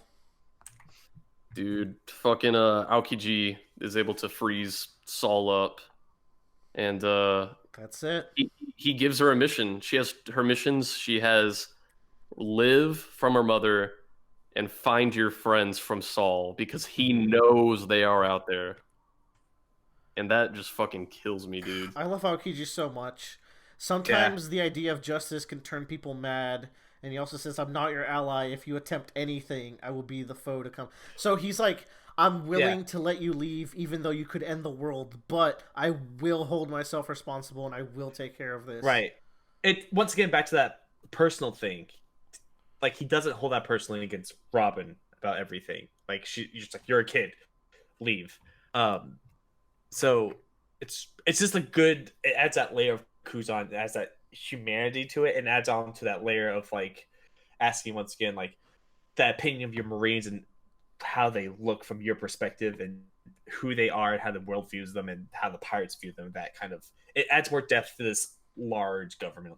Yeah, it's body. Like there's these three vice admirals. They have like three different images of Robin where Sakazuki is oh, she has this knowledge, she has to die because that she's a threat. Yeah. You know, Saul is like, okay, yeah, like she's a scholar, but she's not doing anything.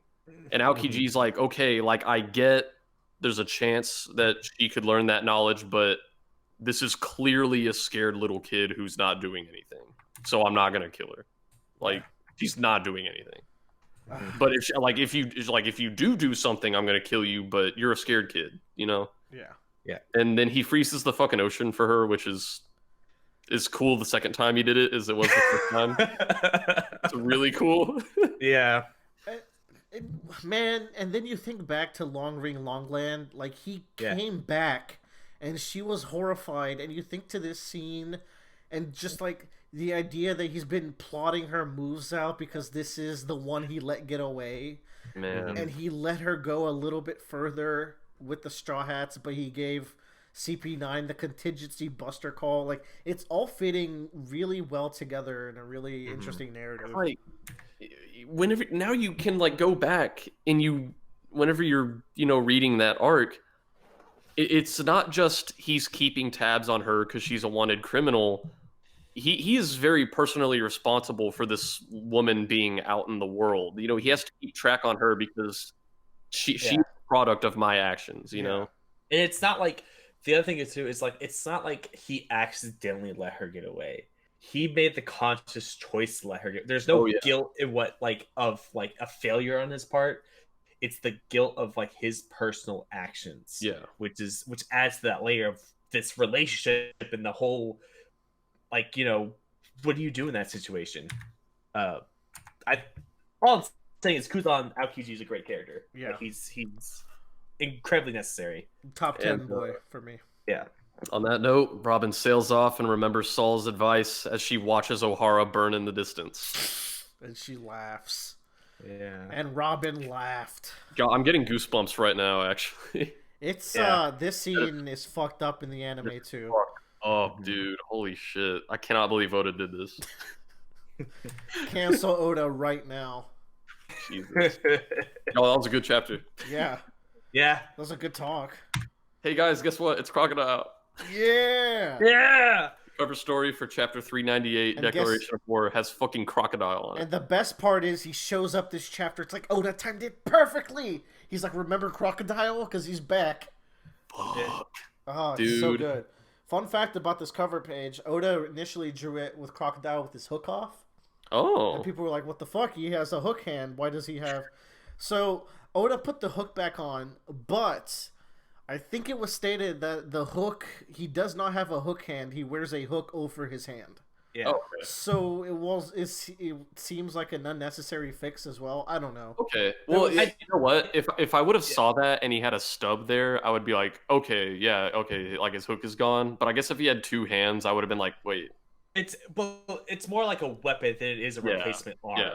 But then this begs the question, they let him keep his goddamn weapon in prison. So no matter how you slice it, this is not great. Yeah. Oda should have just drawn him behind everybody else. Also to point out that Crocodile, Mr. 1, is that Mr. 4? Mr. 4, Mr. 1, and Mr. 0. Yeah. Yeah, Crocodile. They are able to like subdue these guys without their devil fruit powers. Yeah, like, holy shit. Just to show how powerful they are without their powers. Man, Crocodile, I love Crocodile so much. He's so cool. Crocodile's in every single fucking game, even though he had but so is that right, Joe? We kind of get the we get to catch up with Robin here. We see Ohara's destroyed, all the books are in the lake. Mm-hmm. Aokiji deliberately like sabotaged the other ships to make sure she could get away. And she begins her journey, and we see where she got her 79 million berry bounty. It's not because, like, I had always assumed whenever we met her, like, oh, she probably has that bounty because she's been involved in crime syndicates, like with Crocodile and stuff like that. And no, she was just a kid who was just born in the wrong place. I just want to say there's kind of one little like head scratcher here. They make a thing like the sea froze. I don't know how that happened. And there's this motherfucker in the room who could literally shoot ice. And it's just like, coincidence. Did they mention that the sea froze? I thought it Yeah, they did. I could go after the rudder something stopped. It was working. It was like it was frozen. No, they said it felt like our ship was frozen. Okay. If they saw the sea frozen, that would be one thing. I feel like even if I saw that, like if I was some marine guy who happened to see the ice freeze and no one else saw it, I don't know if I'd speak up because I don't want to get Aokiji mad at me. Yeah. I want to bring up these books. One thing I do not remember from this flashback are all these books that were behind. They fill up the. There's so many that fill up the lake bed. I wonder if that's just for sheer impact of all the books. Like I think it's for just sheer impact. But like, just to show like how much think power. It's like, what if a character got to these books? Ooh. Yeah. Because the island isn't like it's destroyed, but it's not like burnt to the ground. Yeah, those books are the one thing that's not like destroyed from the tree. Yeah, like these are. You can almost count it as symbolism of like knowledge will always survive regardless of what you do. Oh. But hey, in a pool of water, books are like a metaphor for Robin's head. It's still there, bro. Yeah, it's all good. Also, we got that guy with the afro once again in a prominent shot here with his gun. Yeah. So maybe that guy important. Keep Afro Boy in mind. And y'all, if you thought we were done torturing Robin, you were so wrong. Not even All right. close. Fuck this lady. Every time she thinks she has found a new home and a new family and new friends, they betray her. Yep. Yeah. Joe, what do you want to say about it? I just want to say, like, once we get to the end of the flashback, I'll talk. Okay. Notice she stops dairy shishiing after enough time has passed. Like, that Jaded. That like lie that Saul told her, it eventually became a lie to her, and she stops doing it. Man, just the old lady and the dude who try to turn her in just fucking kill me, man. And we eventually, we see her join up with Crocodile. Yeah. And he was seeking her out because he knew that she could read the Poneglyphs, and you know, that's kind of one of her objectives. Is she needs to live, but she also needs to preserve history, and the Poneglyphs are how you do that. Yeah, I'd say it's her key objective, really. Yeah, her whole will. Yeah, just the fact that like Crocodile gets brought in, like we're connecting these juicy dots right now. Yeah, it's great. It's awesome. And you're getting those endorphins that only One Piece and maybe Attack on Titan can really produce. And having recalled all of that, we back. Robert says, if the Buster Call is called right here and now, all of you in Enies lobby will be blown away. All right. Let's do it. All right. Okay. All right. So we're currently 144. Don't worry about it. Let's do it, got Joe. 2 chapters left. All right. So I love this flashback arc because, like, I love this whole saga because starting from Long Ring Island, we have had this kind of like reoccurring theme, and Oda like hits it at 3 different points, and this is the 3rd point of hitting it. I would say it's this feeling of this theme of belonging and belonging in a place that you are you. Yeah. And so we start with Long Ring Island and like how it's initially set up with like the idea of like Luffy wants to accept all of the parts of his crew, and all of his crew is vital to like where they live and like the crew. That's like the first kind of part of that. He appreciates everyone there. Like, he's devastated when Chopper is gone and really doesn't want anyone else from the other people's crew because he doesn't like them. Like, he's not their friends. He doesn't want them in their crew. You guys don't belong with us. Yeah. So that's shown a little bit in that arc. But Oda does this great thing where he takes Robin's story and changes it from a person into a boat.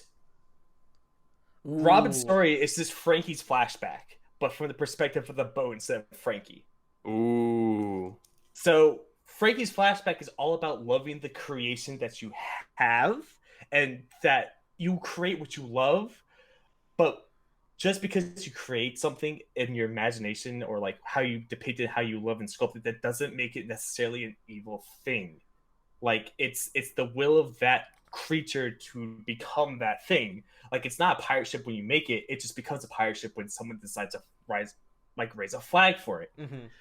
So we have this idea of like from Frankie of loving the thing that you create and being proud of what you love, like bursting your chest out with a boom and being proud of it, kind of like Nami was with Bellamere when she like cards on the ground. Yeah, that's my daughter.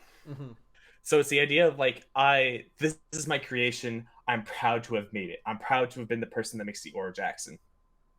So what he does doing that is that he presents us the idea of something being created by something else. The idea of like the person creating the object and the tool. Essentially like the village that raises the kid. So now we bring the Robin, who is shunned by her village, who is unloved by her village, and the people that she feels accompanied to can't feel proud for her because they're worried about what's going to happen to her. But like, it brings up the question of like, is that the right to reject them from their company because they feel like it's best for it? It's like the idea of like rejecting a battleship or rejecting a battle Frankie because it has guns on it, because you're afraid that it will destroy something. So it's so like he puts the story here about Frankie and the boats with Robin to parallel them, to show you both perspectives of the person creating this potential, and that potential and how it's used and how everyone views it, and the fear of that potential and the hope of that potential, and just like how, you know, the like it's not the choice of the people around them to make, it's the choice of the thing being created. Once it's made, you don't have control over it anymore. It's that thing's will to keep going and what they do. Man. So like that's why I love this flashback so much, because Oda sets up previously with the Frankie flashback of the idea of like this, there's this thing that could potentially harm somebody, but that doesn't mean it's innately bad. Like potentially Robin can awaken these weapons, but that doesn't mean she's innately bad and she's going to do it. It's the idea of like, they're both weapons, and one of these weapons was created by Clover, if you think about it, and Clover rejected it. But exactly. in a less spiteful way, more because he didn't want the weapon to get destroyed by other people. But also think about Tom, where like they had the option to Frankie had the option to say like, no, those aren't ours. We didn't do it. It's that deniability.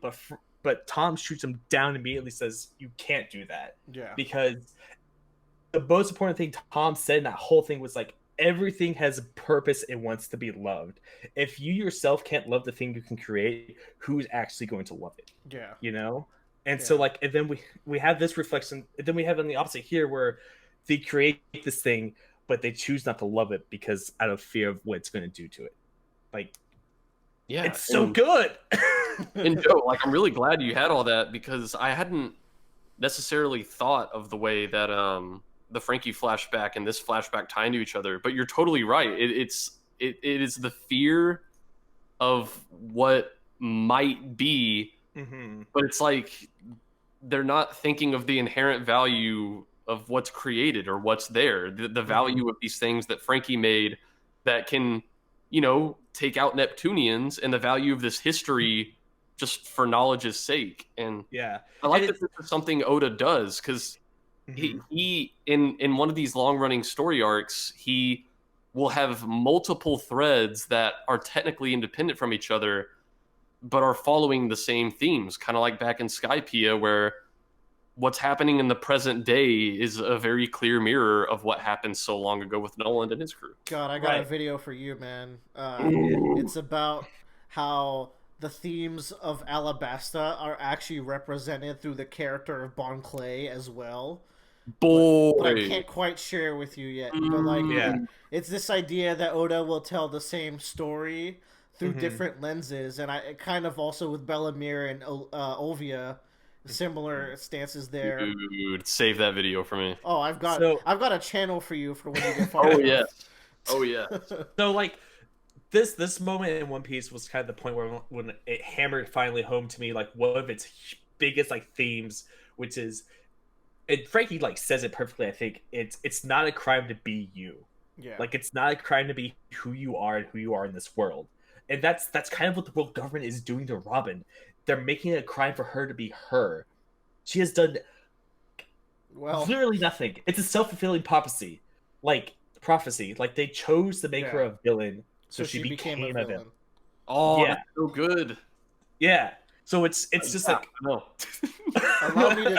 Allow me to tie this into my favorite TV show, Better Call Saul, where a character believes another character to be bad, which pushes them into being worse.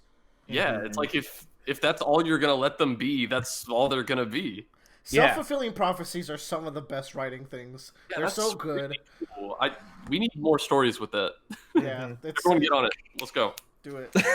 But like, and the thing is too is like, when we have that Frankie flashback arc, Frankie has this time to like reminisce about what happened there, and by the time we get to this point, Frankie has come to terms with Tom's like lesson. He gets it. Like this is going a little bit further ahead in volume, but like he burns plutonium. Like he gets it. He finally understands that you have to give the creation a chance to be what it wants to be. Like it's not bad until it's bad, and like if you just let it be what it be, it could be something fantastic and brilliant and great. And so that's why Frankie is a kind of like, it's great that Frankie's there with Robin, because he starts like imposing what he's just realized on this train trip. to Enies lobby. But I love this volume because of how it tied so well back into that Frankie arc, and how well like that he set the saga up with these two characters as its main focal points, and was able to connect them thematically rather than like in a storytelling perspective. But also a storytelling perspective that you'll find out in about 7 years. But don't worry about that. Boy. Yeah. Yeah. Yeah. Yeah. Oh, Anyways, that's it. Let's burn some fucking flags. Yeah. God damn. Mm-hmm. We're back in the present day, and oh my god. Okay, I'm trying to make the goosebumps go away. I'm like rubbing my arm, dude. Yeah.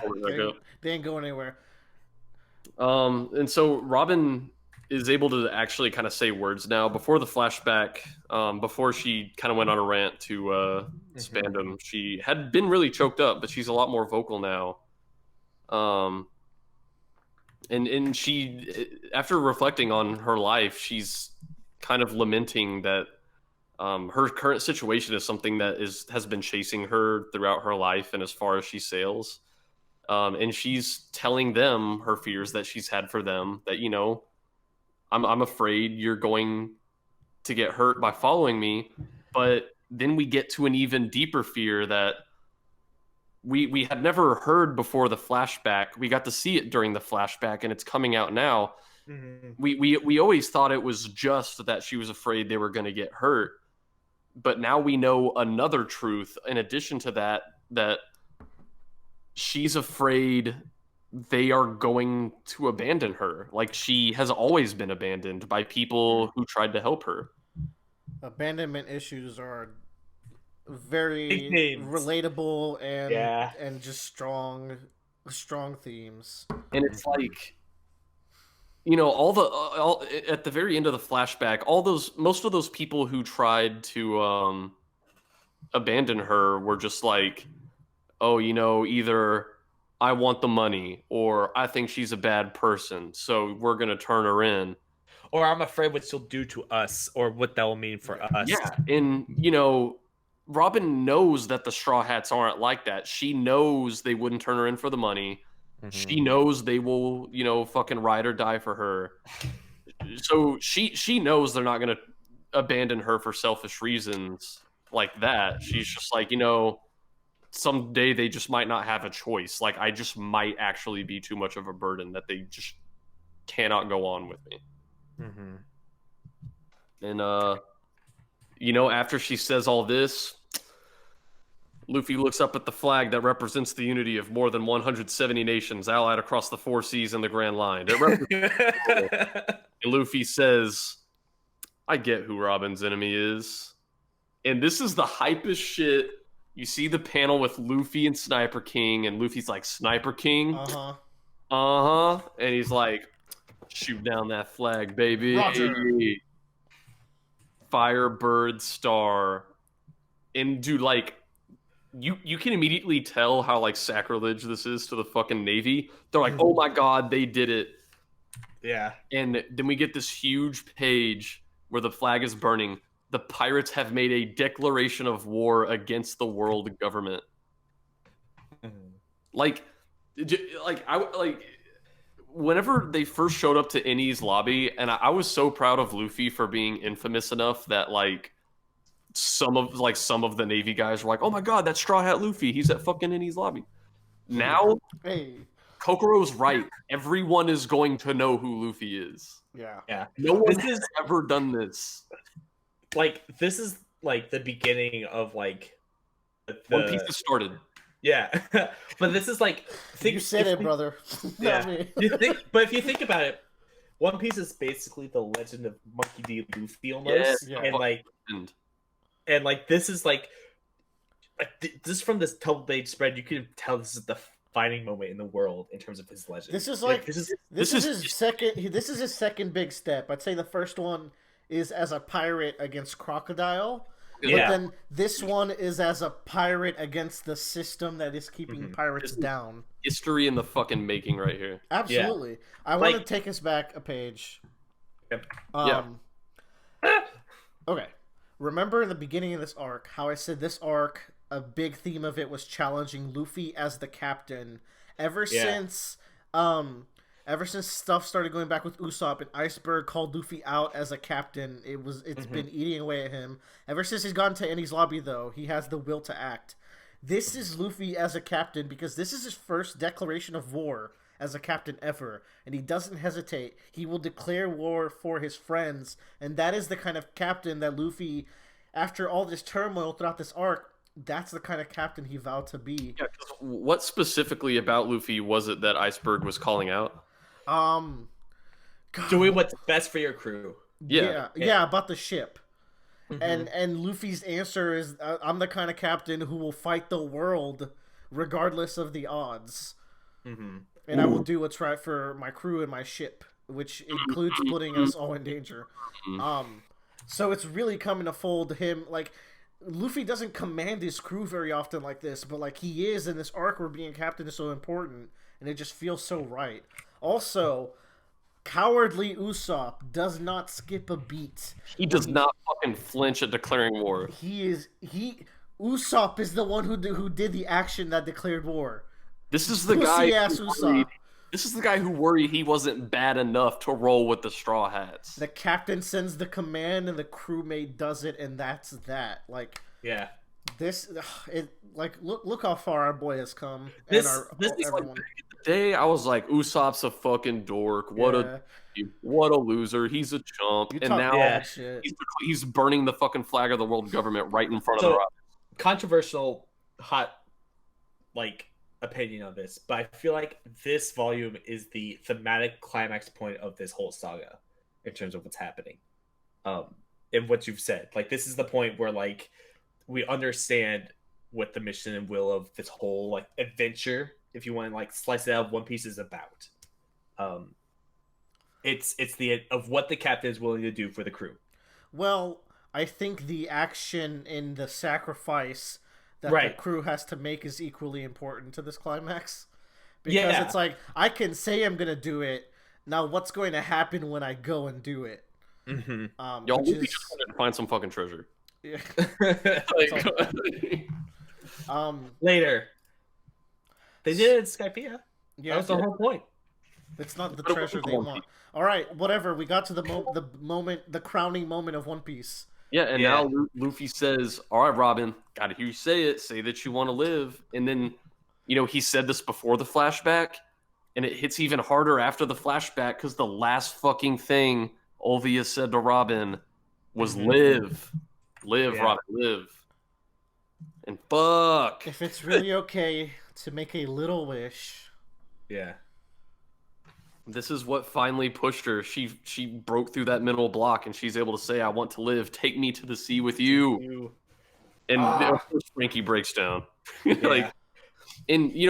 Frankie's really sad because, he's been saying to Robin, you should be lucky that you have friends who are coming here to save you, because he doesn't know that the Frankie family's here yet. And, he's sobbing because it's really sweet regardless. And, he's like, I'm so glad that you have this. And he's about to fucking find out, oh my God, I have this too. Yeah, man, Frankie fits so well in with these Straw Hats, huh? Man, it'd be really cool if you joined up with them. All I'm saying. This panel of I Want to Live, I have a collage panel of Robin panels, and this is one of them that shows up all the time. You need to watch this scene in the anime. It's fantastic. I put the English dub one because I really like the English voice actor for Robin and what she does in the scene. I think she does a really good job. Yeah. But yeah, it's a great scene. Sounds hysterical, which is perfect. Yeah. This next page where they're all gearing up to fight is so cool everywhere. Even Usopp is I'm so excited. Yeah. It's a fear tremble, but it's cool. Yeah, Nami looks at Zoro and it is freaked out. She's like, oh my God. Are we doing this? This is what Lucci thrives on. He is so ready for this. Oh man. This is gonna be hype as shit. This is definitely our turning point of our kind of arc of our story too. This is the point where the good guys are starting to get really get the advantage. This is when they're on the front foot. Every fucking chapter in One Piece is a turning point though. We are spinning in fucking circles. Yeah, you're right. You're right. We're making donuts in the parking lot. Yeah. I think this is y'all, the last one. chapter 399. Wow. Jump toward the waterfall. And hey, look who's in the jail in the cover story. Yeah. Miss Merry Christmas and Miss Doublefinger. Which I guess she would have never met Miss Doublefinger? No, yeah, it says the old woman I haven't seen in a long time and the young lady I'm meeting for the first time. And it's cool, that these people who are in the same organization, they would have never met. Because Miss Golden Week is way below them, right? Yeah. She's 3, so she's above Miss... she's Golden Week's 3? Yeah, Mr. 3 and Miss Golden She Week. was Mr. 3, holy fuck. Yeah, she's in there, dog. Oh, dude. That is a criminal little lady. I guess so. What's more surprising is Mr. 3 being Mr. 3. Yeah, he's smart, though. I mean, compare him to Mr. 4, God, I think he wins. He is Mr. 3, isn't he? I mean, he made the giant candle thing, which is cool. Mr. 3 is not bad. He's played for last, but, like, he gave Luffy some trouble. Well, like, the only reason they even beat Mr. 3 is because they had fucking Usopp on their team, who is like a beast. So, and Karoo. Like, Usopp is like the total chat of the Straw Hats. He's the best. Don't forget the duck. All right. So, chapter 399, jump towards the waterfall. We kind of get one last look at that lineup of the Straw Hats. Will save you for sure, and I'm like, you fucking will. And this is such a cool page because then you right below them, you also line up the CP9.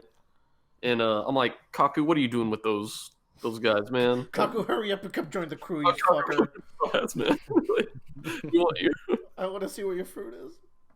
All right, man. Yeah. Anyways, they jumped the waterfall.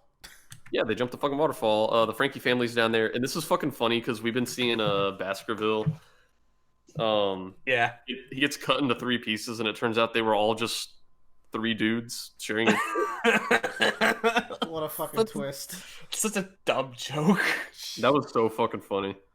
I don't know, I saw him get cut up and I was like, what? And then of course these 3 dudes in a coat. Oda's like, alright, we need some brevity. Yeah. After all that just awful icky, we need some smiles. Man, the scene with the Pluton though, that's hot. Oh, dude. Bradley, you've been wondering what's going on with these Pluton documents for so long. Yeah. That's the thing, is at one point I speculated he would destroy them, but I speculated he would destroy the blueprints for a different reason. Mm-hmm. But this is interesting. Because what was his explanation here for? He states that Robin is now the only person who has knowledge of the weapons, and I have trusted her, and thus that means that I trust the Straw Hats will win her back. Like, this is my gamble. Like, I'm putting it all on Robin, and I'm putting it all on the fact that we're getting her back. It's also not. It also now trusts Robin as like a person. Like, even if Robin something happens to her, I trust for her to like do the right thing and not give him up. Like, that's so good. Yeah. I have a hot take theory. Ooh. Frankie's memorized these fuckers. Frankie knows every detail that was in those blueprints. That's my hot theory. Yeah. So I guess what he's saying here is like there's 2 different avenues for the weapons. There's the blueprints to make new ones and Robin to reactivate them. And it's like they wanted to have both so that way one could counter the other if necessary. But he's like, I removed that counter, so now like you have no choice. Robin is the only avenue, and I am betting that we are gonna save her. Yeah. What a ballsy man. I know, dude. The balls, dude, and like the panel of him burning up the documents is so cool because he's so muscular and hot and sexy. He is. And I'm straight. Yeah, sure. I'm straight, I swear. And not a furry. And not a furry. Anyway, Frankie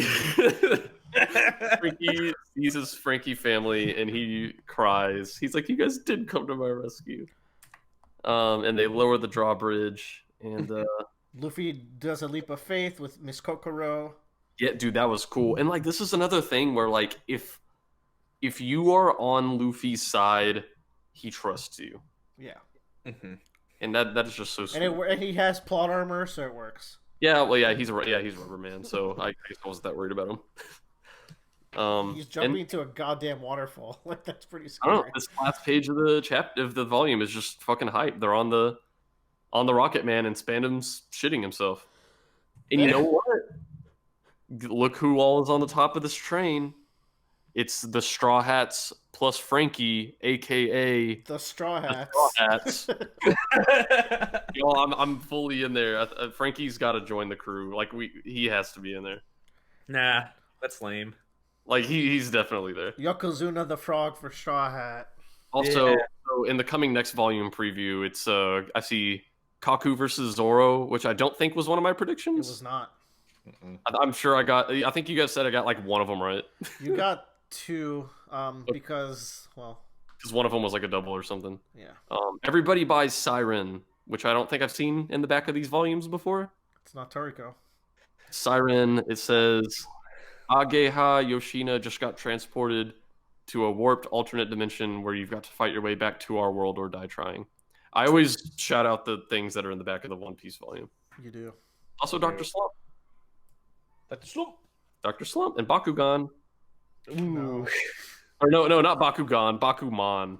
Yeah, I was about to say that. I am so sorry. That's One Piece, folks. I hope you enjoyed stacks of sticky notes on those volumes. 2-hour, 10-minute episode of One Piece. I'm tired, y'all. My throat hurts. Yeah, let's say goodbye, everyone. Thank you for joining us. Because we have to go rest these voices of ours. I think that was my favorite One Piece recording. That was really good. Yeah. At long. Y'all, tentatively, Enies Lobby arc is 5 out of 5. Tentatively, huh? Ooh. Oh my god. There's still so much good to come. There's like a solid 2 or 3 volumes left? Like between that flashback and second gear or gear second. Yeah. Like holy fuck. Man, the Luffy's primary fight this arc is really good. And actually the Straw Hat fights are also really good. Yeah. And also the resolution of the arc outside of combat is really, really good. Also, you're gonna cry really hard. Oh, I believe it. Oh, I'm so we're finally there, Joe. I know. So the good news is this is the end of I think the very heavy stuff, and a lot of it's now just combat. Yeah. If I remember correctly. Well, until the end, where the end has quite a bit of story, but that's how they always end. But the next 2 volumes for sure are primarily combat. They're great combat, but it's primarily just combat and fighting, and we're at the action portion of our action show. So Willer can either bring me the new volumes now or tomorrow morning because it's late. No, I'll just bring them now. It's whatever. I mean, might as well. Bradley's excited. Anyways, we're ending this. Goodbye, everyone. Okay. Oh yeah. That's that video, Brad.